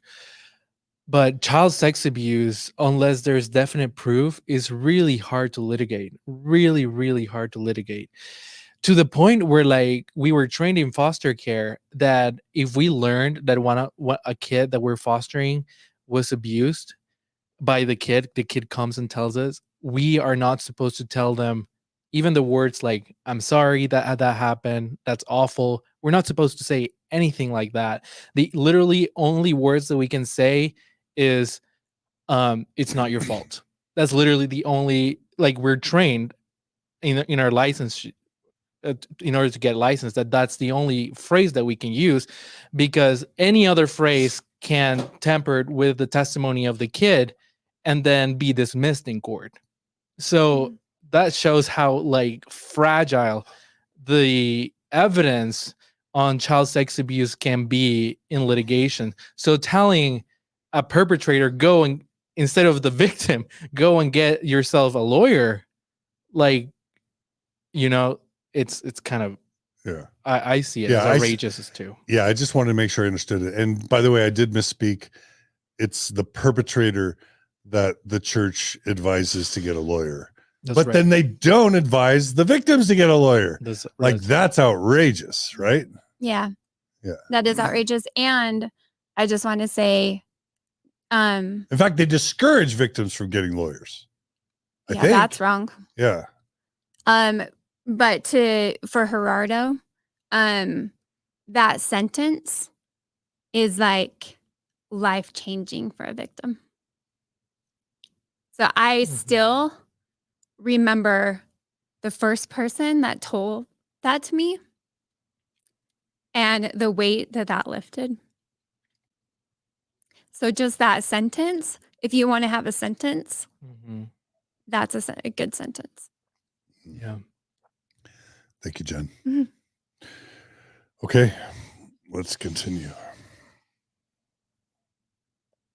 Handbook of Instructions, and I haven't looked at it recently, and the section on sexual abuse, what does it say about dealing with the victims of sexual abuse? Well, I don't have it in front of me, but yeah, there's probably a little bit of pablum, but it's mostly focusing on the need for church court discipline of the perpetrator, and things like, well, if in your judgment, Bishop, it's not too bad, then you don't even have to convene a disciplinary council, refer it to the stake president for a disciplinary council, or if it involves somebody who is not an elder or above, then you can deal with it through probation or counseling, in which case there's really no record kept, and it's all just done between the bishop. And anybody involved in Mormonism knows bishops are individuals who typically have full-time jobs. They're farmers, they're ranchers, they're dentists, doctors, lawyers, whatever, but they don't have any training or experience in dealing with pedophiles, rarely have any understanding of the compulsive, obsessive nature of child molesters. So, I mean, this points up the whole reason we have mandatory reporting statutes, which is, for too long, these matters were dealt with behind closed doors by people who meant well, perhaps, but were totally unqualified, inexperienced, and unauthorized to deal with a very serious, violent, damaging crime, the molestation of children. So these mandatory reporting laws were passed to basically break this chain, to basically bring to bear the resources of the state, police, and all of the investigative skills and experience of the police or child protective services, so that the farmer bishop is not in a position. The whole idea behind mandatory reporting is you don't have to think. All you have to do is, do you suspect something bad happened here? End of inquiry. Dial 911. That's it. But the church sits itself and says, no. Call this 1-800 number, which incidentally rings into the offices of Kirton McConkie and is answered by Randy Austin or one of his underlings, in which case the questions off your form are the first ones asked. And there's nothing about concern or how, is this an ongoing situation? How do we protect the kid? Let's get the cops there. Let's protect the children so this doesn't continue. Let's try and minimize it. I mean, let's act like any responsible moral entity or person would in that circumstance. But that's not the Mormon Church. You have represented a number of people, and you talked about the pattern, being able to predict the experiences of victims of sexual abuse in the church. Can we just maybe kind of summarize that at this point? What do you notice? What's the pattern here? First of all, you have to understand that child sexual abuse is vastly underreported because it's been a well-documented, scientifically studied, known phenomenon that children don't disclose. They feel guilty, they feel shame and confusion and all of the things that children feel being sexually abused. And so that's the reason our statutes of limitation are so antiquated, because it's completely unrealistic and unscientific to require a child sexual abuse victim to come forward before their 21st birthday, which unfortunately is the statute of limitations rule in most states. So when they do come forward, one of the first questions I ask, is where did the abuse occur? And then I immediately go to my reference guide to see what the statute of limitations for child sexual abuse is in that state. Because then I know immediately whether or not they have an avenue to justice. And the best thing I can do for them is to tell them, I'm sorry, but there's nothing that really you can do, or it's an extreme long shot. But chances are you're going to not, your case is going to be dismissed on statute of limitations. But to answer your question more directly, the answers are typical. This happened. I told my mom, she went to the bishop. The bishop said she must be confused. Brother so-and-so is, he's a respected teacher in the community. He is a respected elder in the church. He's a high priest. He's an ex-bishop. He was the scoutmaster of the ward. I mean, this just can't be true. So there's this built-in bias in favor of the male leaders in the church and completely opposed to identifying with the child. So you have this system in the Mormon Church that thumbs its nose at mandatory reporting laws in the various states, which again state that if you have cause to believe a child may be abused or at risk of abuse, you, under criminal penalty, must call police or the child protection authorities. Instead, the Mormons have a system that circumvents that and has them, the local bishops, if they become aware of this, to call the 1-800 helpline, which is a helpline for the church, which rings into the offices of Kirton McConkie in Salt Lake City. So that's their system. It's interesting because 20 years ago, if you look at earlier editions of the General Handbook of Instructions, the instruction was to follow the mandatory reporting statutes and to call them. And then they changed it to this other system. And now why would they go from one to the other? And somebody asked me this question recently, And the only answer I could think of was that they were having too many lawsuits being brought against them because they couldn't get in front of it. So, they'd learn about it when the police had come knocking on the door.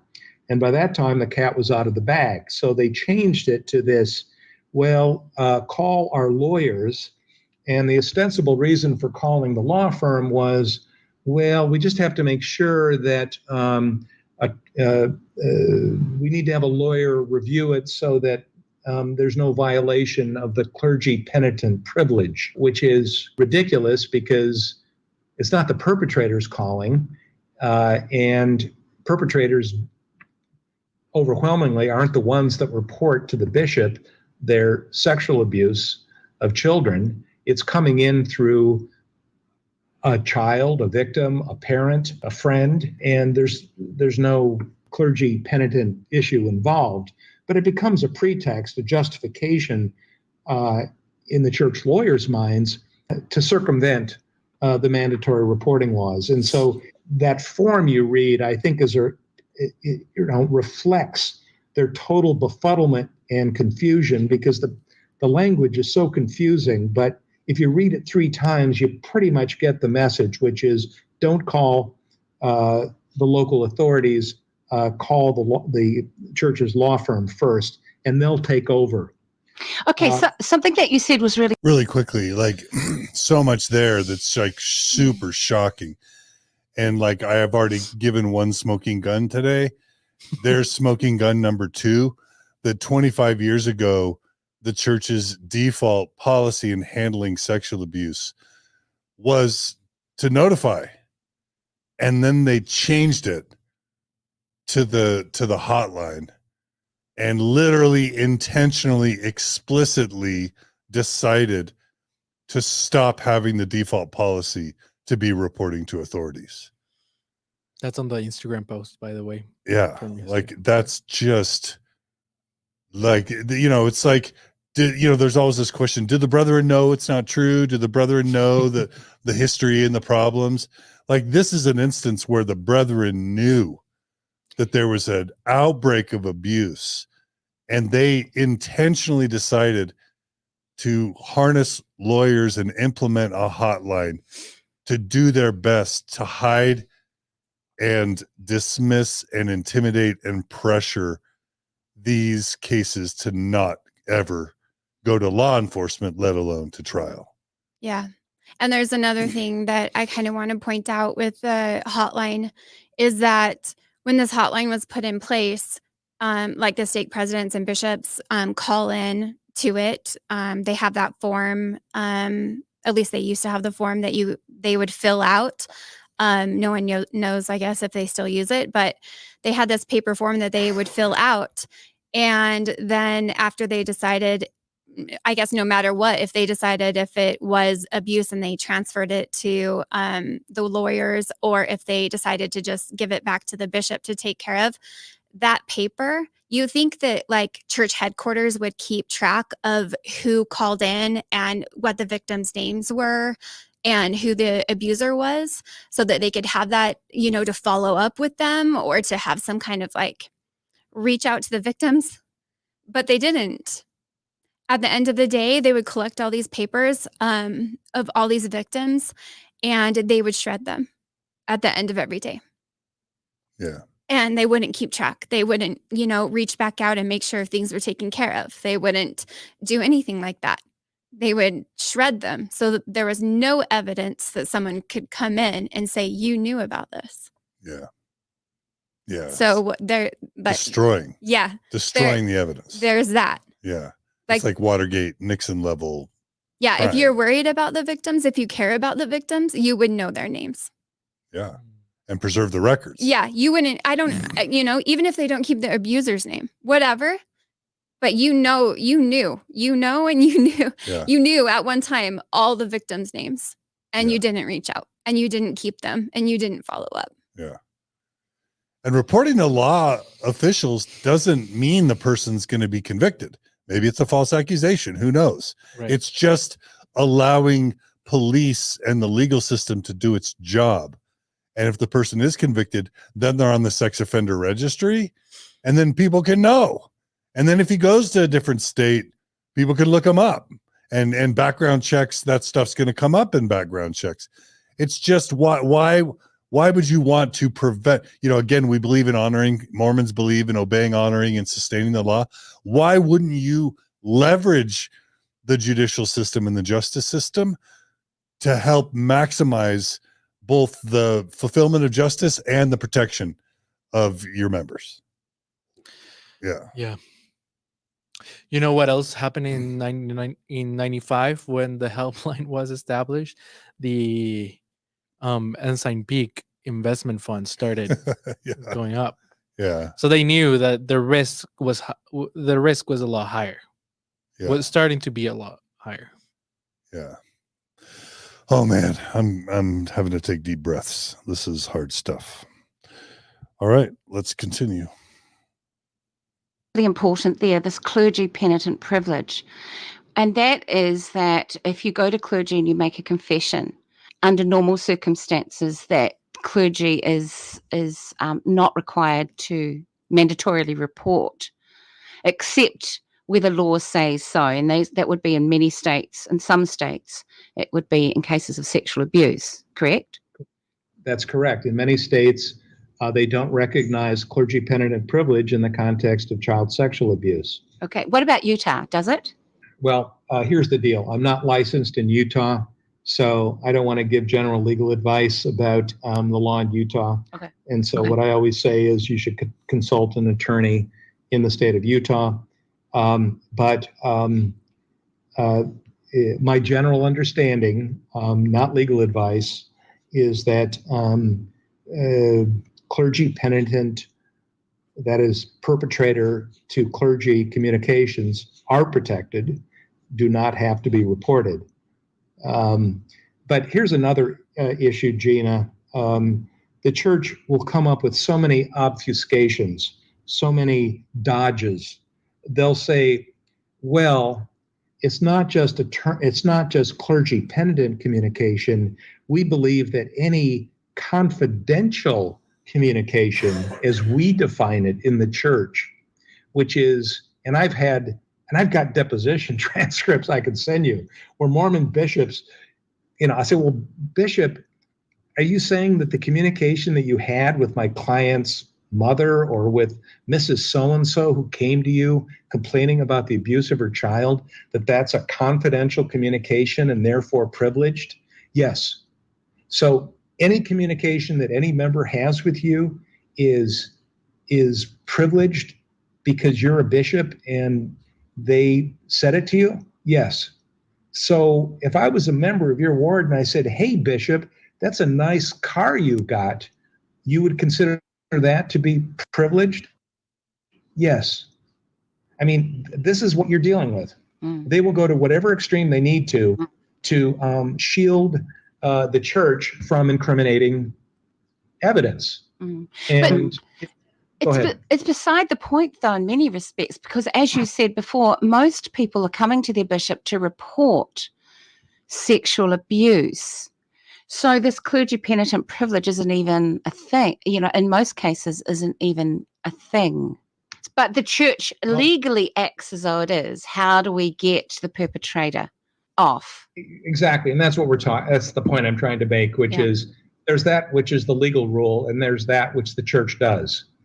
So it'll take these extreme positions, totally unsupportable legally, something that any lawyer in the world would be embarrassed to stand before a judge and make that argument.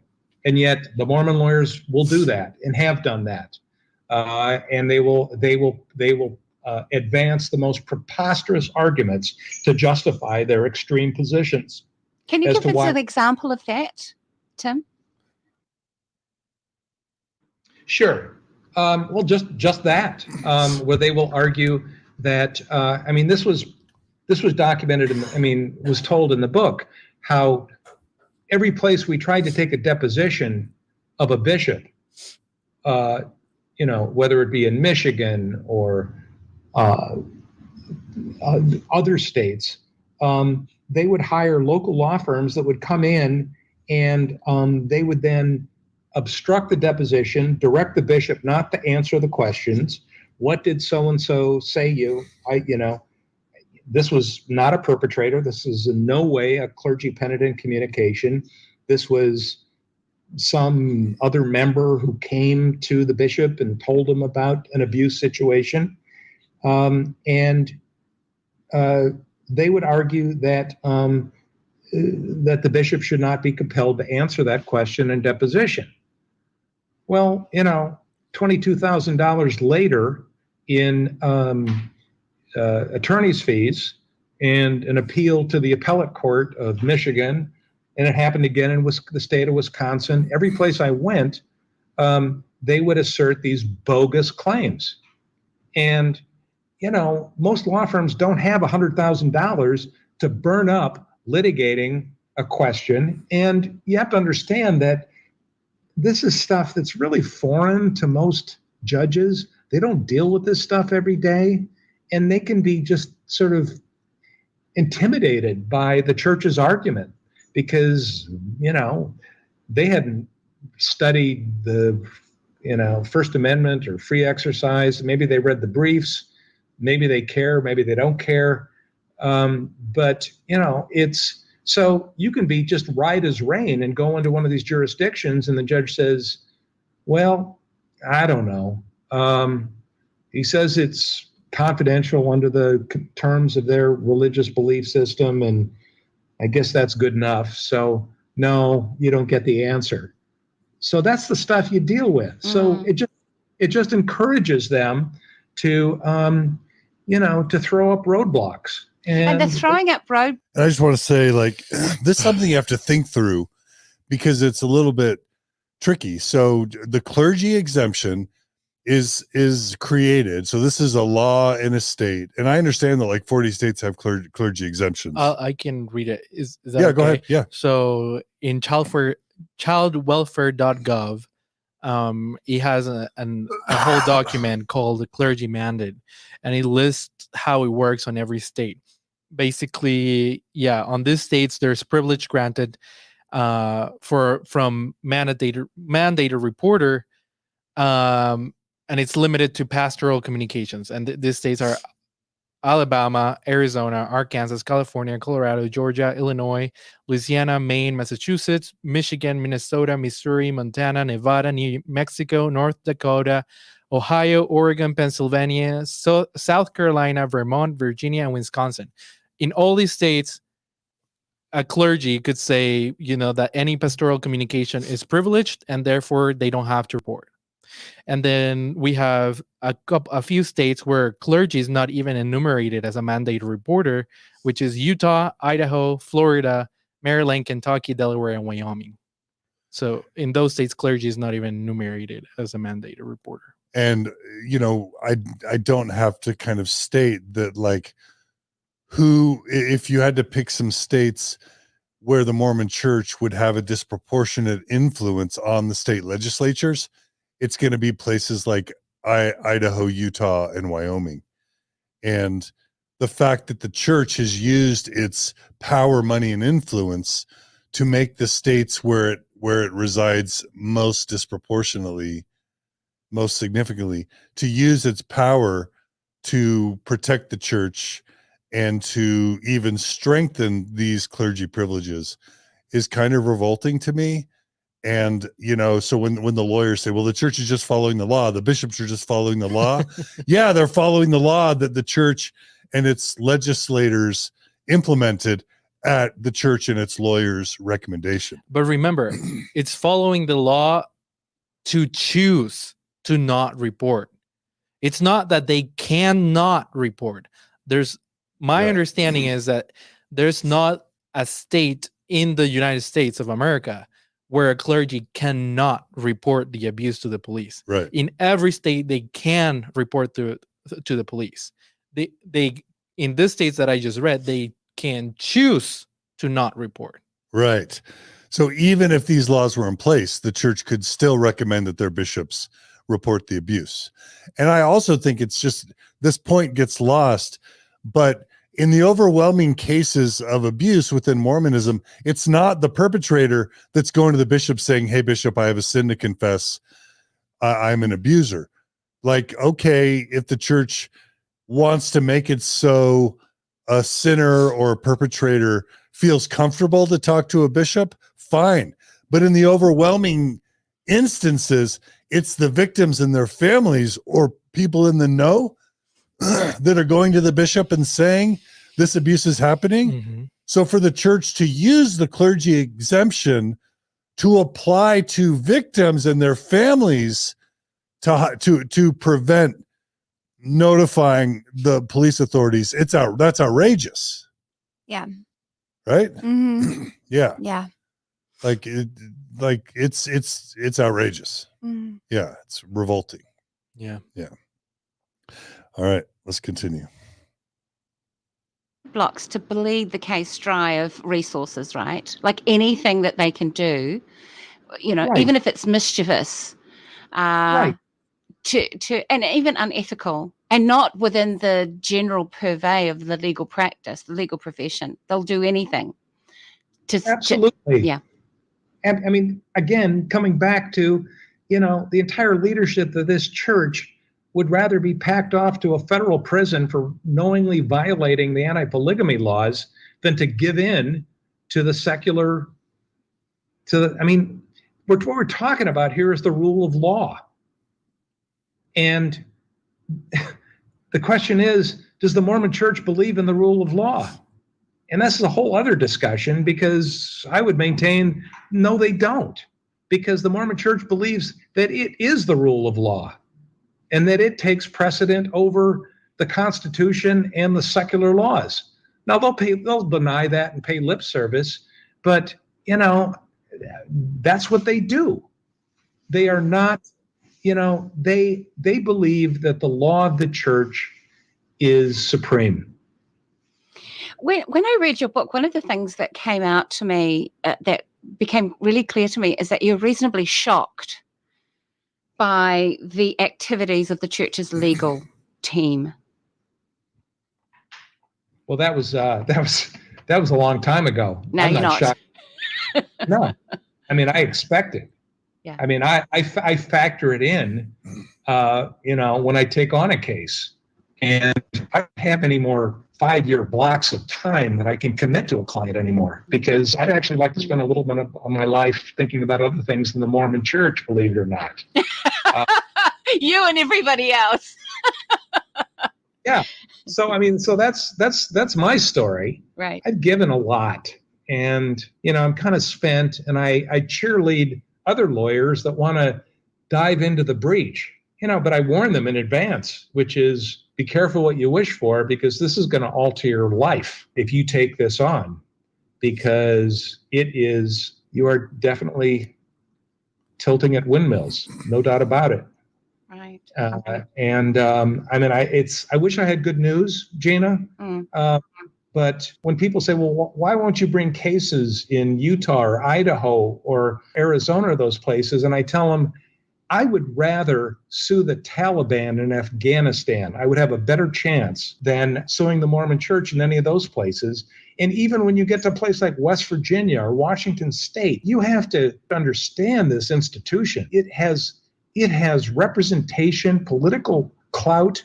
I could tell you stories, but they're overrepresented in the Senate, in the House of Representatives, in state houses across the Rocky Mountain West. The church strongly encourages its members to dive into secular politics, school board, legislature, mayor, dog catcher, whatever. They have a program. And I think part of the reason they amass so much wealth is because they have a long-term plan.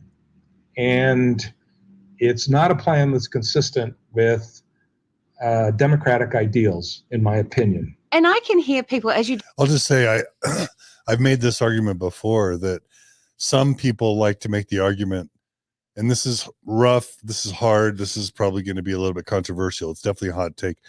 Some people like to say the Mormon Church is not even nearly as bad as Scientology or the Jehovah's Witnesses, and there are domains where that's true. But there are ways that Scientology and Jehovah's Witnesses are worse than the Mormon Church. Mm-hmm. But the fact that in many ways the Mormon Church is slightly less bad than Scientology and Jehovah's Witnesses allows them to be overrepresented in the House of Representatives. It allows them to be overrepresented in the U.S. Senate. It allows them to be overrepresented in the judiciary. It allows them to have a presidential candidate for a major political party, and CEOs of Fortune 500 companies and hotel chains and professional athletes, etc. And by being slightly less culty, or in some ways less culty than Scientology or the Jehovah's Witnesses, it has so much money and power that it can do things that those other organizations would never be able to do. It can shut down, like there are reports that like ABC was going to like do a massive expose on all this stuff.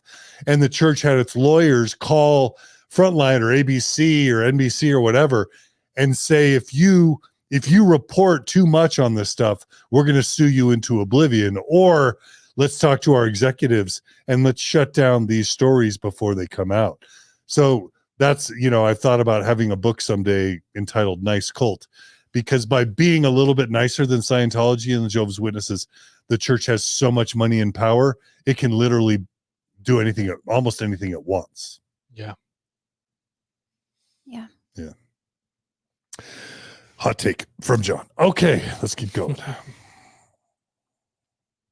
You describe the kind of influence and the money that the LDS Church has, and I can feel the rousing self-applause that many LDS people will give to that. It's a matter of extraordinary pride that they can unleash a legal team who will drain a case of any resources to get justice. They will think that that is a wonderful feat, which shows the strength and the hegemony of the institution. And I just want to say how appalling, how absolutely and utterly appalling that I find that system. That's just me on my soapbox. So much is hidden from Mormons, and it's an interesting thing I observe, and it's an internal conflict within Mormonism, and it's deeply ironic, which is the Mormon Church has placed an enormous value on education and higher education. In other words, it encourages people to go down this path, which for most people who go on and increase their education, it opens their minds. It causes them to think, to ponder. And yet at the same time, they're expected to buy into a belief system that really requires them at the same time to close their minds and to not question. If there's one thing that gives me optimism or hope that maybe morphs into something that more closely resembles what Christ taught, it produces a lot of educated people who think. Once that mind opens up, it starts to question. And the church does not encourage questioning. They say that the church operates with a 50-year lag. So the policies and practices of the church today are really a reflection of the thought and leadership of 50 years ago.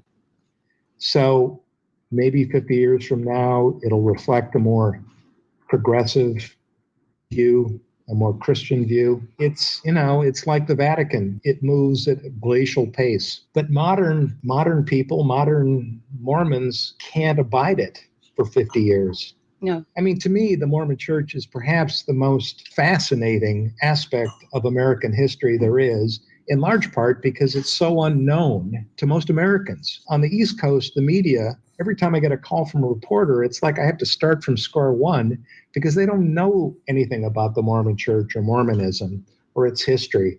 And it takes time and effort and research and study to get your hands around it. So if I talk to a reporter that wants to start from zero, I just tell them, go read Brody's book, And No Man Knows My History, or something. Come back and demonstrate to me that you know something and you have a demonstrated interest and commitment to telling this story, because I don't have the time to waste educating you. And I'm not interested in a kind of one-off story about, well, how much did your case settle for, or this, that, or the other thing, or one, we read your complaint and it's just egregious and that's horrible, and what do you think? I don't even know where to begin with a reporter like that, because I'm not going to go back there and start at square one. This is an area of probing that requires a level of commitment that 99.9% of people are just not interested in doing, and especially Mormons. I know more, and this will sound haughty, but I know more than 99% of Mormons I've ever met about their church and the history and so on and so forth. And I'll get into discussions with them, and they'll say, well, that can't be true. And I said, it's absolutely true. The church admits it. Read this book. It's just amazing to me how ignorant people are, and yet they are so devoted to this. And what can you say about somebody that defends the treatment of victims and says, oh, I'm so proud of my church for beating victims and lawyers into submission? What kind of Christian is that? But, I think one of the central orthodoxies of the LDS. Really quickly, Maven is asking me to address a commenter in the comments. There's a commenter named Mahonri Smith, who is representing a lot of believing Mormons by saying, common types of responses to this, things like the church is not perfect. He writes, I've seen many abuse situations where they were handled correctly and in the best interest of the abused person. I'm sure you can find some one-off situations. The LDS Church has all the procedures in place to deal with abuse. But with mere humans, you can have issues. I think each of us can react to that, but I'll start like Mahonri. Number one, Mahonri, and any believing Mormon that thinks we're being unfair, you have to start with the fact that they claim to be prophets, seers, and revelators and special witnesses of Christ.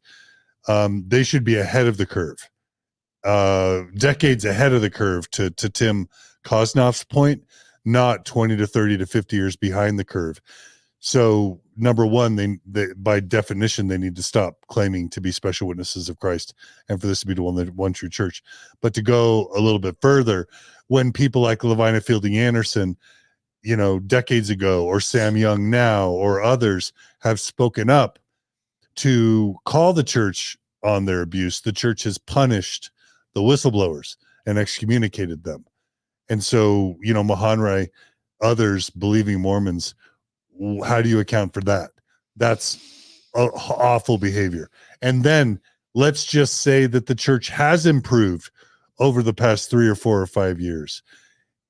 Maybe they are handling things better now, but guess what? It's only because of the activists and the victims and the attorneys who have spoken out at their own peril, hired attorneys, sued the church into oblivion, the courageous journalists and activists that have spoken up against the church. They're the reasons why the church has changed, and the church has only changed in the past few years. So you can't say, hey, the church is doing a lot better in 2022. Yes, you can thank the church for improving. And I think to be healthy, we want to say, great job, Mormon Church. You're not as horrific as you were a few years ago. Yes, you can kind of give the church credit, or horrific Mormon Church, you don't mishandle every single abuse case. Good job.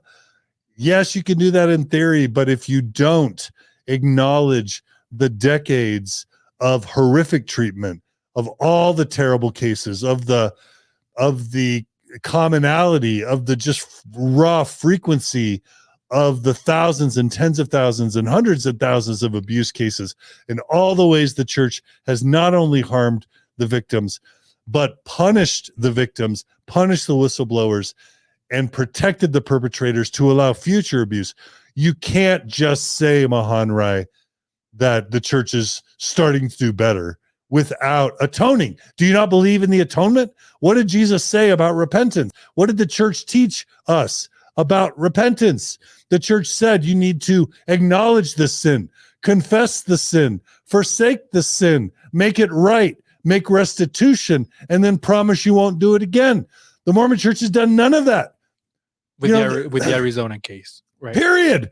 Where's the church ever said, we apologize to the tens or hundreds of thousands of abuse victims that we have allowed to be abused, where we've silenced them, covered things up, not reported them to the police, allowed repeat offense? When has the church ever apologized and performed restitution?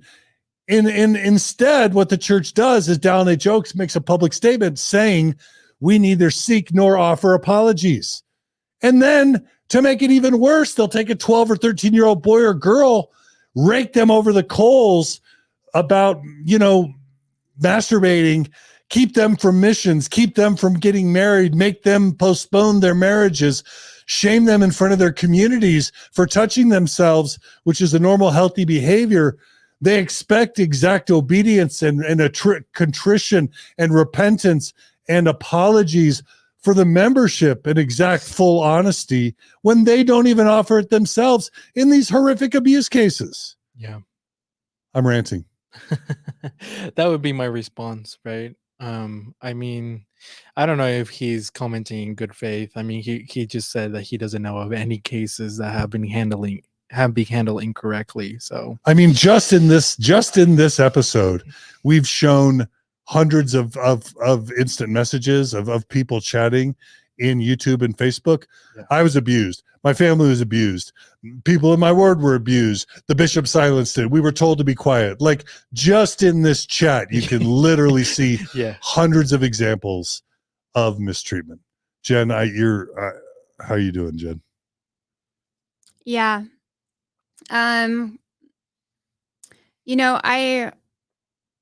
I hope that what he's saying is true. I hope wherever he is in the world that his bishop is amazing and he's turning in the abusers.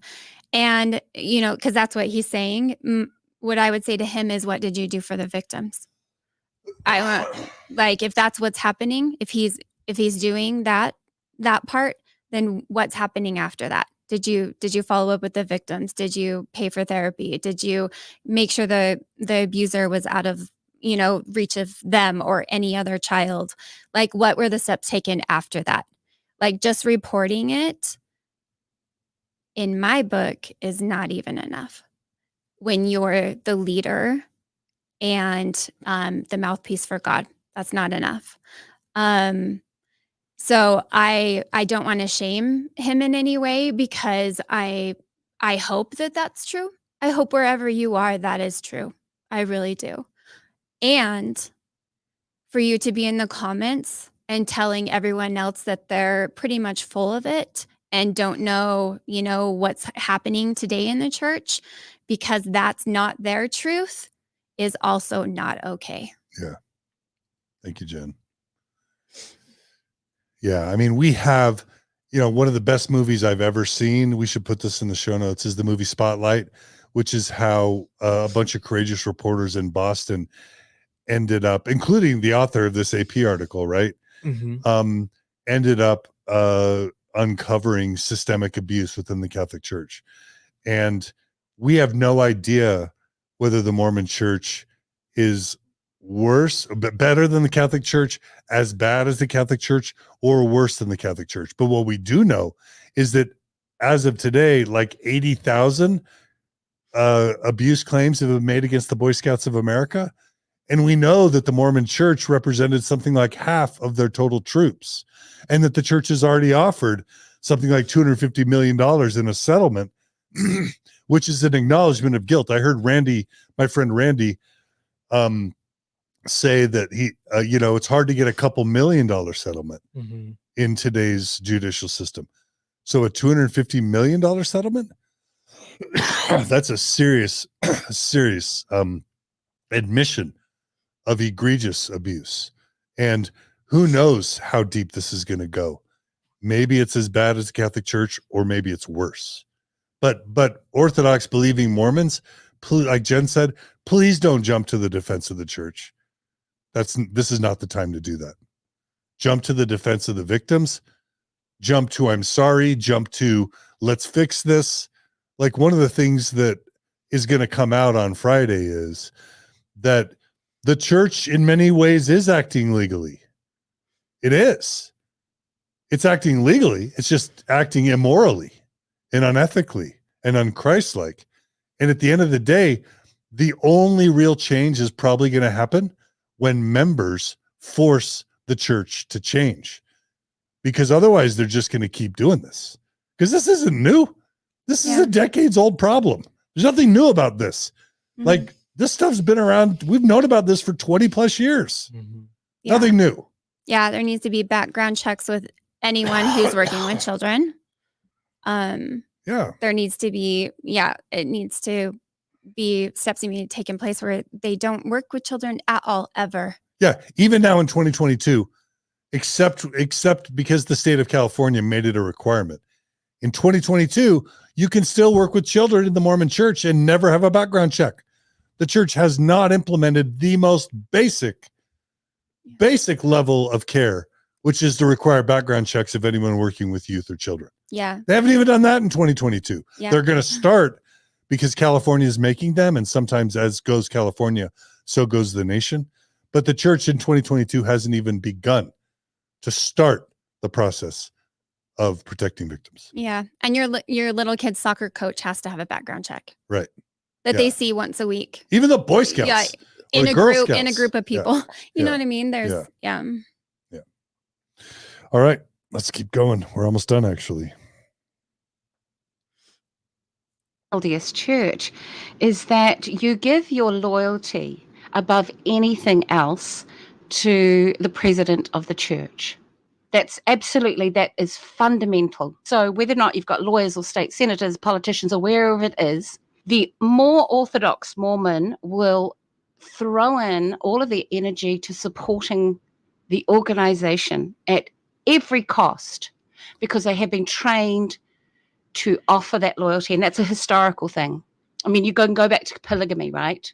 Where women against and men against their better judgment were entering into polygamous marriages because Brigham Young or Joseph Smith or whoever told them that this was a test of their faith. Extraordinary loyalty to the organization above anything else. I understand that religions are not democracies, but at some point you have to understand that what they're asking you to do is sublimate your freedom as an autonomous human being to think and to judge instead of to just strictly follow, unquestioning. And I know that. I mean, it's the biggest apostasy in the church, is that you do not pledge total obedience to the word of the church leaders, and that it's ground for excommunication from the church. The most painful thing I've witnessed in representing clients in cases against the church, and I mean, as a parent, I can't understand it, how these cases, a child, an adult saying, I was abused as a child, the church knew, they protected the abuser, they didn't warn the police, they should have protected me, they protected him instead, and I want to sue the church because they were negligent, they were responsible, and my parents have turned against me, my siblings have turned against me, I was fired from my job, my whole community, my whole life has been turned against me. What did I do wrong? I mean, I don't know how to answer those people. But what they do is they come out on the other end and they find other survivors of abuse of various kinds within the Mormon Church, and they begin to put their lives back together and they begin to recover. And it's not just recovering from the sexual abuse, it's recovering from this life that they were born into, that they had no control over, and that goes back in many instances generations or hundreds of years. And it's just an extraordinary thing. I've never encountered it with any other religious sect that I've litigated against. Do you find that people who take these actions that sue the church, they don't last? This is what you're saying? They don't last in the church? It's something I say in the first interview with them, the intake interview. I said, okay, first of all, you're going to hear that I'm just a church basher. I'm just a church hater. I'm an anti-Mormon zealot and so on and so forth. You're going to hear all those things. Okay. Number two is, if you go down this path, it's going to be hard. It's going to be painful. They're going to turn your family, your friends, your coworkers, they're going to turn them against you. And you know what's going to happen? This experience is not going to be faith promoting.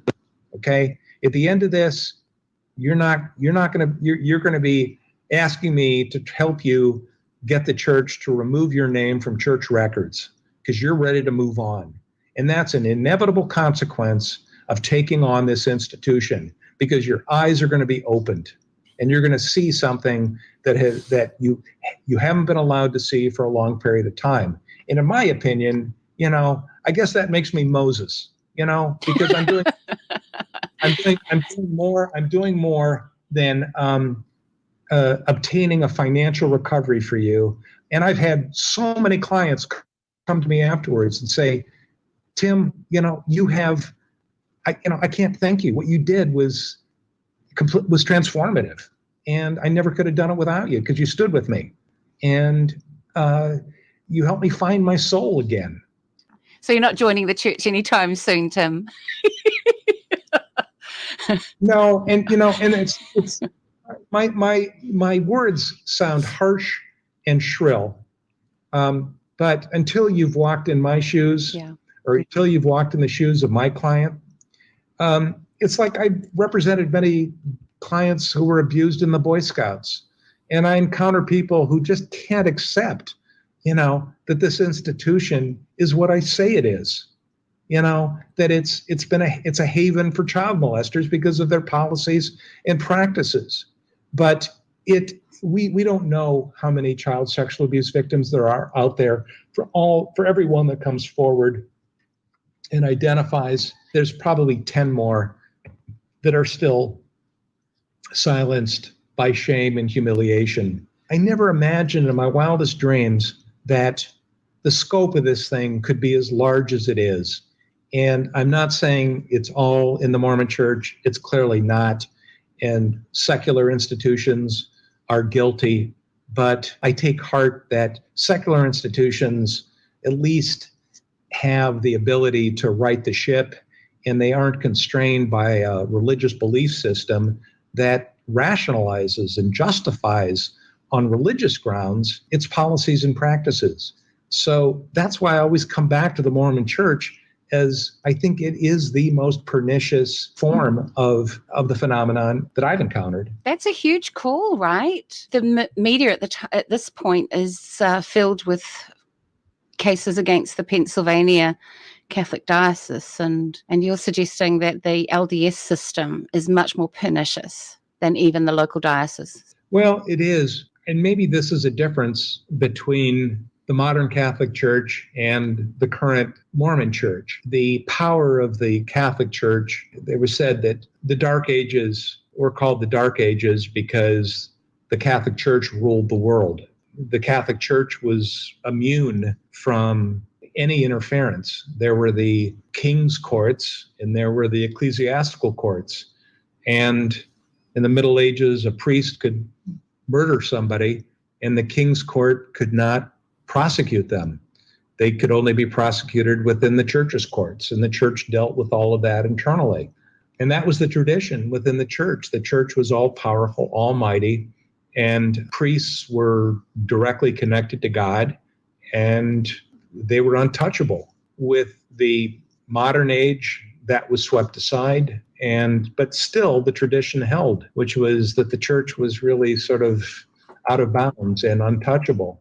Today, you have educated modern Catholics who are ostensibly Catholic because public schools suck in many communities and they want their kids to go to Catholic school because it's a better school than the school in their neighborhood. But other than that, that's about as far as they go. In the Mormon Church, Mormons are not modern, at least not until very recently. And so this Mormon Me Too moment is interesting.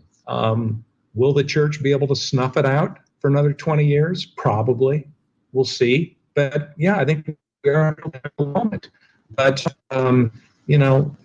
Mormon Me Too people should go into this thing with eyes wide open. You push too far. Are you prepared to be excommunicated? If you are, then you're a warrior. If you're not, then you're just a sheep, and you'll just be, let off to slaughter. So we'll see. I have a couple of questions, just a final couple of questions. Have people been disciplined in your knowledge for speaking up against the church in these cases? Well, first of all, I don't know, because church court discipline is all secret. But your clients haven't experienced church discipline? No, but they, by the time these cases come to completion, they don't want to be a member of the church, and they say, fine, excommunicate me. I'd rather you just remove my records. So they don't even bother. Church lawyers tell the church, don't institute church disciplinary action for filing a lawsuit against the church, because that would look really bad to a jury. Okay. So I think that's the only reason they don't do it. Victims in Utah, where of course you've got the largest concentration of Mormons, you're suggesting that that is really, really difficult. 15 years ago, I brought a number of cases there. I mean, it was before I saw things as they really were, but I was in front of this judge in Salt Lake County, and he was an African-American judge. He was a Buddhist. Can you imagine an African-American Buddhist judge in Salt Lake City? I thought it was, and I was in a county that has the largest concentration of non-LDS members, Salt Lake County. I mean, you venture outside of Salt Lake County, and it's more like 99% LDS. So I thought when we drew this judge, I had a pretty good chance, but he more or less said from the bench, Mr. Kosnoff, I understand your arguments and they have merit, but I'm not going to rule in your behalf. I'm going to rule on behalf of the church, but you go up to the Utah Appellate Court or Supreme Court and reverse me and come back here. I'll gladly give you a fair trial. What he was saying is, I'm not giving up my job for you, a Washington state lawyer, coming into this state, suing the LDS Church for child sexual abuse, and you've got all these issues. I'm not going to be the one that's going to rule. I get it. I mean, I get it. So we went up to the Supreme Court, and the Supreme Court basically said, no, you can't sue the LDS Church in Utah for this kind of thing because a variety of reasons. So you have to bring these cases in counties where it occurred. So you're not just dealing with the law of the state. You have to bring it in the local venue. So you're going into counties in Arizona, New Mexico, Montana, Utah, where, okay, let's say you can get the case to a jury. Chances are you're going to have a half a dozen LDS on the jury. And they may be open-minded on just about any other case, but a case that is trying to hold God's true church responsible? No, we can't go that far. I mean, as soon as it comes, you can have conversations with LDS where they can be as progressive and liberal and open-minded as can be, but when it comes to a lawsuit accusing the church of this kind of thing, forget about it. Is it hopeless? Because I know that the church settles a lot of cases. I know, numerous lawyers in Utah County and Salt Lake County where they take on these cases, but they usually end up settling. So there is hope in that respect that there'll be some recompense, even if it doesn't go to trial. Well, I'm telling you, as I came into Utah as an out-of-state lawyer, I needed a local lawyer, a local law firm to co-counsel with me so that I could be admitted pro hac vice, which means basically as a visiting lawyer under the supervision of a local lawyer, because I'm not admitted to practice law in Utah. But I mean, I spent 6 months just getting turned down by one law firm in Salt Lake City after the other, saying it's a righteous case, we sympathize, blah, blah, blah, it's bad, but we know winners and we know losers, and we can't win this case in Salt Lake City, so you're going to have to move on and find somebody else. That's the reality. Now, will Kirton McConkie law firm pay some money, a fraction of the value of what the claim is worth, just to keep the lawsuit from getting filed and there being a news article appearing in the Salt Lake Trib? Yeah, they'll pay some money for that. But is it justice? No. Hell no. So I would just say I applaud any lawyer or law firm that's willing to take on the church in Utah. There were lawyers who brought cases involving civil rights in the 1930s, 40s, and 50s. Thurgood Marshall, they lost, and eventually they won. I believe in anything. I believe in the rule of law and the scales of justice, and that the pendulum of justice eventually swings toward the righteous, although mainly these days I'm pessimistic about that in this country. But that's the nature of the pendulum. But my point being that you got to keep trying, but it takes a new generation. I would hope that young lawyers would take up this, but it's such a daunting task, particularly since the church makes it so expensive and so impossible to beat them. Then you have to pick your cases carefully, and you have to attack them in jurisdictions where you've got a fair chance. And that's definitely not Utah. It's going to be someplace on the East Coast, and even on the West Coast. You got to be careful. Oregon, Washington, California. So lawyers have to be very careful. In the civil rights movement, the civil rights lawyers, they became very careful about where they brought the cases, and they had to strategize. If you just willy-nilly bring a case because you think it's a good case, and it may be a good case on its merits, but the merits don't mean anything when you're going up against the church in a place like Utah. It's all political. Well, it's been harrowing, but enjoyable talking to you. I think So really quickly, like, I've had this experience. There are several large law firms in Utah that maybe would have the money or the resources or the power or the influence to actually take on the Mormon Church in Utah. And I've talked to attorneys who work for those, who represent those firms, who are sympathetic to this problem. But then they almost inevitably say, well, our firm also does a lot of work with the church. And if we attack the church, if we go after the church, if we initiate or join a lawsuit against the church, we're going to lose all sorts of business, or we're going to make it harder for us to make money in other areas. And that's I've had attorneys of reputable firms tell me that. And and the church is not dumb. The church is like, let's make sure we throw enough business to enough of the big law firms around Utah, even the secular ones, so that for the sake of their own pocketbook, they won't want to actually join in any meaningful lawsuits against us. And that's the state. It's not, that comment about Afghanistan being a better place to get justice than Utah or Idaho. It is probably an extreme because, we're talking about Sharia law in the case of Afghanistan. But first of all, it's weird that the church is being put in the same category as the Catholic Church or Afghanistan, on the one hand, but also it's not super far off. Yeah. Well, when you actually look at your chances, right? And what he's talking about. Yeah, jury. Where like an actual non-Mormon judge will not rule in your favor just because he doesn't want to lose his job. He'll make you go to the Supreme Court where most of the judges are Mormon, and they'll tell you, no, you can't sue the LDS Church. Or it'll be eliminated on some technicality. Yeah. Yeah. And, maybe some attorneys can come on and tell us about suing the Mormon Church for abuse cases in Utah. Because if we've got it wrong, if we're misrepresenting things, then I'm happy to hear it. Yeah. It sounds like this interview is about to wind up, and then I think maybe we all have some closing comments. I know Jen's got some closing comments, but let's go ahead and let the interview close out, and then we'll make our final comments. Speaking with Tim Kosnoff, who's a U.S. trial attorney at Kosnoff Law, who has spent the last couple of decades assisting Mormon survivors of sexual abuse. Now, you seem to be wanting to step back from this work, and you've given great encouragement. I can imagine there'll be a number of people who'd want to talk to you or get some advice. Where is the best place?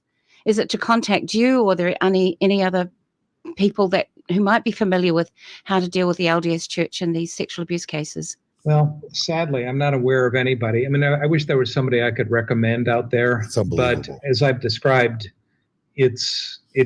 the church has been successful at deterring qualified law firms from taking them on.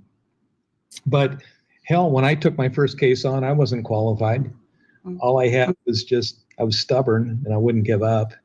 So if there's anybody, usually it's somebody like me who was in the lower half of their law school class and was cantankerous enough and wouldn't quit. And, it almost bankrupted me, the first case, the Scott case. It turned out okay, and then it so happened it kind of led to other things. If there's some lawyer that is looking to find meaning in the law, that wants to take on a mission, not just case, I can't think of anything more enriching and satisfying. And I think if you pick the right case, you can win. And then you've got the financial wherewithal to take on the next case, and then the next case, and the next case. But it takes the person with the right mindset and the willingness to basically suffer through this until you get there. I have to say that I've never lost a case to the LDS Church. Never. I haven't always won to the extent that I wanted, but I have obtained some pretty miraculous recoveries on behalf of my clients, and I'm not permitted to talk about that per the strict confidentiality agreements that I'm required to sign as a condition of settlement. But are these cases lucrative? If you pick the right one and you beat them, you bet. So anyways, to answer your question, you've got my email address, distribute it freely. Okay. I may not be practicing law for much longer, but I'll be responding to email inquiries and will help where I can. But I want to sail my boat and enjoy some of this beautiful world and not think about the ugliness of child sexual abuse and how the Mormon Church keeps covering it up. Oh, well, and I wish you all the best, and thank you for being a servant on behalf of the victims of our very, very wounded church, and bless you for it. Thank you, Tim Kosnoff. Thank you. All right. So that was several years ago. That was 3 or 4 years ago. Just so we have some closing comments, but I just want to reiterate what I said at the very beginning. We are having Tim Kosnoff in studio on Friday to talk both about the Arizona case, the West Virginia case, the recent AP article, the updates on the helpline and on the church's handling of sexual abuse since this amazing groundbreaking interview with Gina Colvin, Dr. Gina Colvin of A Thoughtful Faith. But he's also going to talk about the Boy Scouts of America case. So we don't know if Tim's totally stepped back or if he's back in the fight again or if he's partnering with other attorneys. I believe that's the case. I also know that Craig Vernon in Idaho, he's an attorney. Him and his firm have done a lot with abuse cases. I think I've spoken with a few other attorneys. So like since Tim did this interview, I don't want to give people the impression there's no one doing this kind of work. And we're going to do our best on Friday to be able to let people know. If you are an attorney or you know an attorney who is engaged in this work and you want to send us an email at mormonstories@gmail.com, we'll do our best to make that available. But I just wanted to kind of say that. And then I think I want to go around and just give each of us, we're almost 3 hours in. Maybe we can keep this short of 3 hours. We've had 900 plus people joined us for the sustained entire episode, and we only announced it like an hour before we started. So it's been an amazing live stream audience. We've shared so many amazing comments made both on Facebook and YouTube. Come back and watch this visually and you'll just see instance after instance after instance of abuse cover-ups within the church. We're also super grateful for those who gave super chat donations through YouTube and also who donated through stars on Facebook. If you want to support us financially, you can always do that either on YouTube, Facebook, or at mormonstories.org. Let's before we thank everyone and end, I want to give each of our panelists a chance to summarize. And Jenn, I know that you've been working on a list. So Jenn, maybe we'll give you the first chance to give some summary statements. It's almost like you're an attorney giving your closing statement or argument. There you go. I did want to be an attorney when I was little. I'm just gonna read what I wrote just so I can kind of get through it. But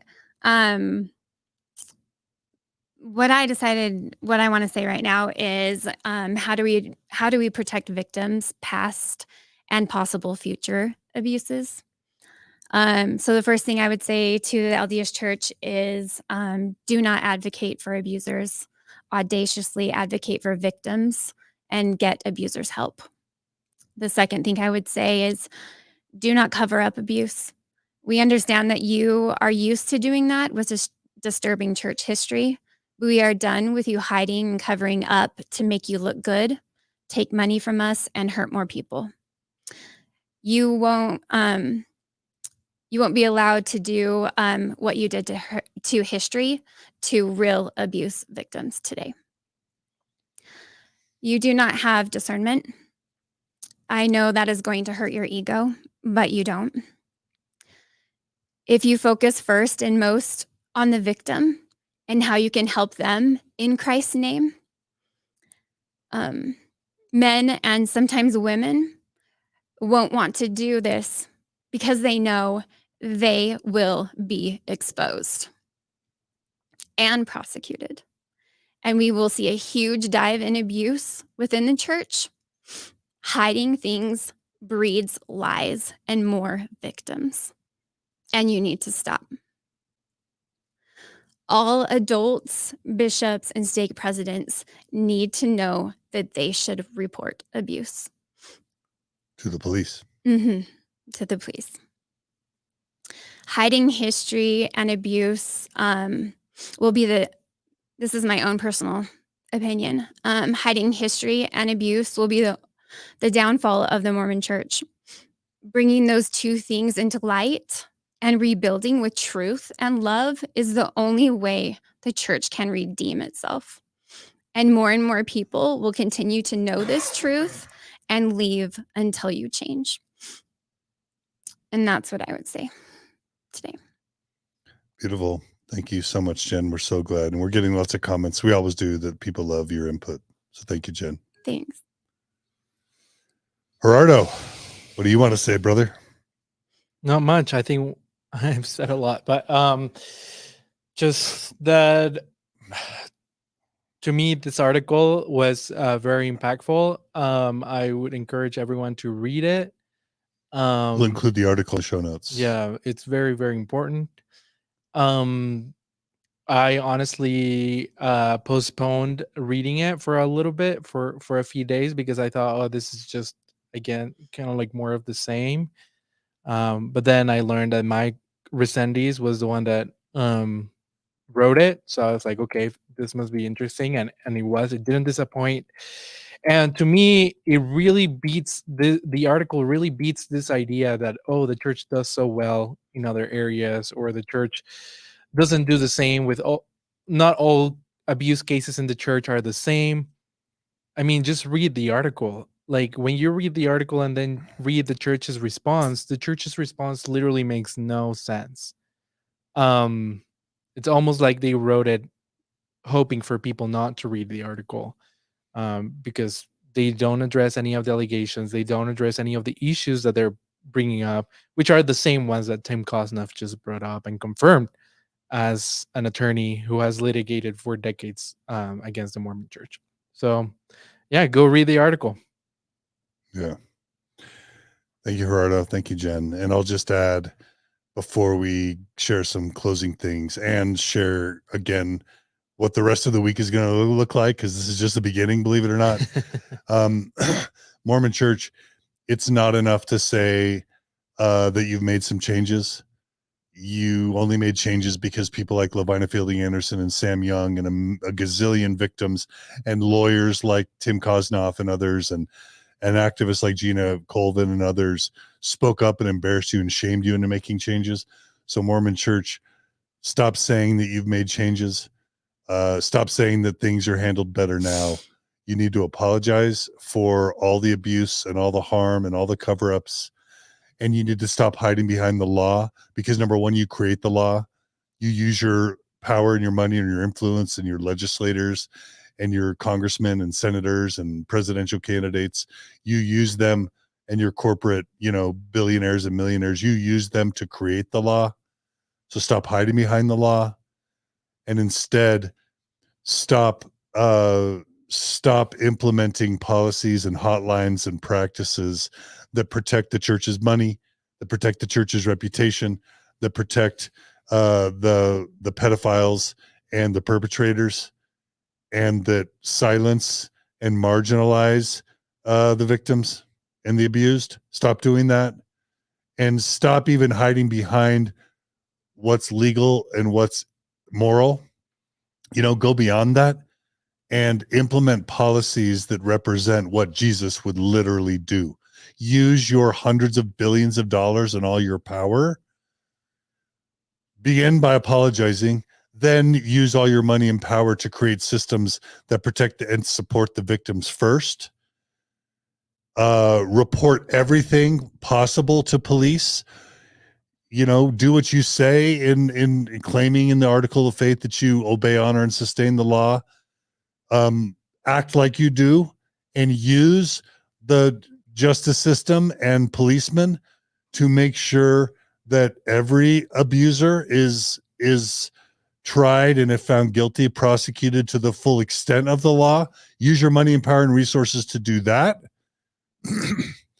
And then to protect the church and to implement policies like background checks for all members who work for youth and children, who work with youth and children, like better protections, cameras in every room, whatever you have to do. Become with your hundreds of billions of dollars, with your alleged pipeline to Jesus and God, truly implement the gold standard of protection and avoidance of abuse, and protection of your membership, and be proactive about using your money to heal and help the victims, and to implement systems and programs and policies that prevent future abuse.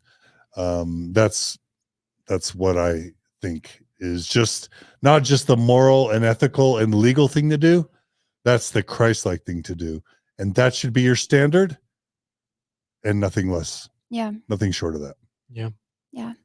And in the article and what we're talking about now is the abuse victims, 1 out of 10 even report it. And I don't even know the statistic about how many of those are actually ever prosecuted, or, Let alone successfully prosecuted. Yeah, let alone successfully.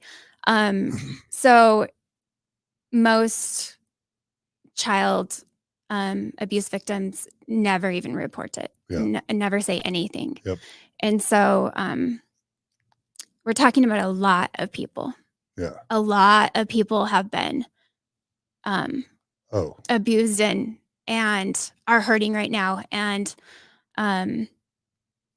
they need to see changes made that help them believe that something new is going to happen, that a change is going to happen within the church to protect victims and protect abuse from happening in the future. They might not be speaking about it because they're scared and they're fearful and they're shameful, and that's a whole other level of church stuff we can talk about another time. But seeing progress to people, even the ones that aren't saying anything, is important. It's important to their healing, and it's important to future victims that we can save right now if we make changes, like John just said. Thanks, Jen. I'm also going to add something that is super important, and that's that you, who are in the viewing and listening audience, can help make a difference. You can share the articles that that about with all your Mormon friends and family. You can share this episode and Gina Colvin's episode in The Thoughtful Faith with everyone. You can subscribe. You can like this content. You can post on social media and encourage others to watch this and learn about the history. And then most importantly, if you're still an active, believing, faithful member of the church, you can demand that the church improve. And in some sense, whether it's by resigning your membership if you feel like you need to do that, or voicing your concerns to local bishops or stake presidents, to writing church leaders, to using your relationships with leaders in the church, general authorities, apostles, first presidency members. If the Mormon Church, and particularly the women in the Mormon Church, were to wake up and demand that the church change, the church would change a lot faster than if it's just the liberals and the critics and the journalists and the activists and the attorneys on the outside are making the criticisms. And so to some real extent, it's the Mormon rank and file that need to be made aware of this problem, because let's face it, the majority don't know that this is happening. So they need to be made aware that this is happening. Mm-hmm. And then they need to demand that there are changes. Stop paying tithing, speak up in testimony meetings, get up and bear your testimony about how sick you are of this abuse. Let them turn off your mic, let members sing and shout you down. Speak up in every Relief Society, in every Sunday school, in every church meeting. Every time they sustain leaders in general conference, speak up and voice your concerns. And that's going to be when the church really starts to make the changes. Yeah. Now, really quickly, what as if 3 hours isn't enough, this is just the beginning. So tomorrow, Gerardo and I are going to be covering the actual AP article and the church's response to it. We hope it's only a couple hours. We would love you to join us for that. Did we already StreamYard schedule that or not yet? Not yet. Maybe not yet. We'll schedule that as soon as we can. We will be committing to the historical record in terms of YouTube and the audio podcast, that important article and the response. We're hoping to get some journalists on the podcast to talk about that article. We're not going to talk about that because sometimes good intentions can be scuttled with the powers that be. So we're going to hold off on that. So that's going to be tomorrow. And then Friday, we're having Tim Kosnoff talk about sexual abuse generally, the hotline specifically, the progress that's been made. Please tune in with Tim Kosnoff on Friday. It'll be the first time with high quality cameras and high quality microphones Tim's able to talk about all this stuff. So we're honored to have him fly to our studios in Salt Lake City to be interviewed. And then he's going to also talk about the Boy Scouts. And then next week, we'll probably maybe do some follow-up coverage, including sharing the stories of victims who were told by the Mormon Church not to report to police. We've got over 100 accounts, probably hundreds of those accounts by now. And we hope to do at least an interview or two with victims who can testify that the church told them or their family members not to report to police or to law officials. And of course, we've got past episodes that we'll link to in the show notes, including the one with Colby Reddish and his lovely partner. We'll try and include many of those episodes. So anyway, huge thanks to, first and foremost, Gina Colvin and A Thoughtful Faith. Please go to thoughtfulfaith.org, donate, and Gina will be paid for that amazing episode and for her work. Shout out to Gina. We love you. Hope to see more from you in the future, Gina. Shout out to Tim Kosnoff. What a hero. What a legend. Thanks, Tim. We're excited to see you on Friday. Shout out to Gerardo and Jenn and to Maven, who's been helping behind the scenes. Couldn't have done this without all of you. Shout out to all the viewers on both YouTube and Facebook who made amazing comments, who are subscribing to YouTube, subscribing to Facebook, commenting, helping with the algorithms, sharing this everywhere. Huge thanks to those who donated through the Super Chat feature to finance our staff and the work that we do, and to all the Mormon Stories and Open Stories Foundation donors that make all this possible. Of course, you can always become a donor either through the Super Chat or the Stars feature on Facebook, or just by going to mormonstories.org, clicking on the donate button and becoming a monthly donor.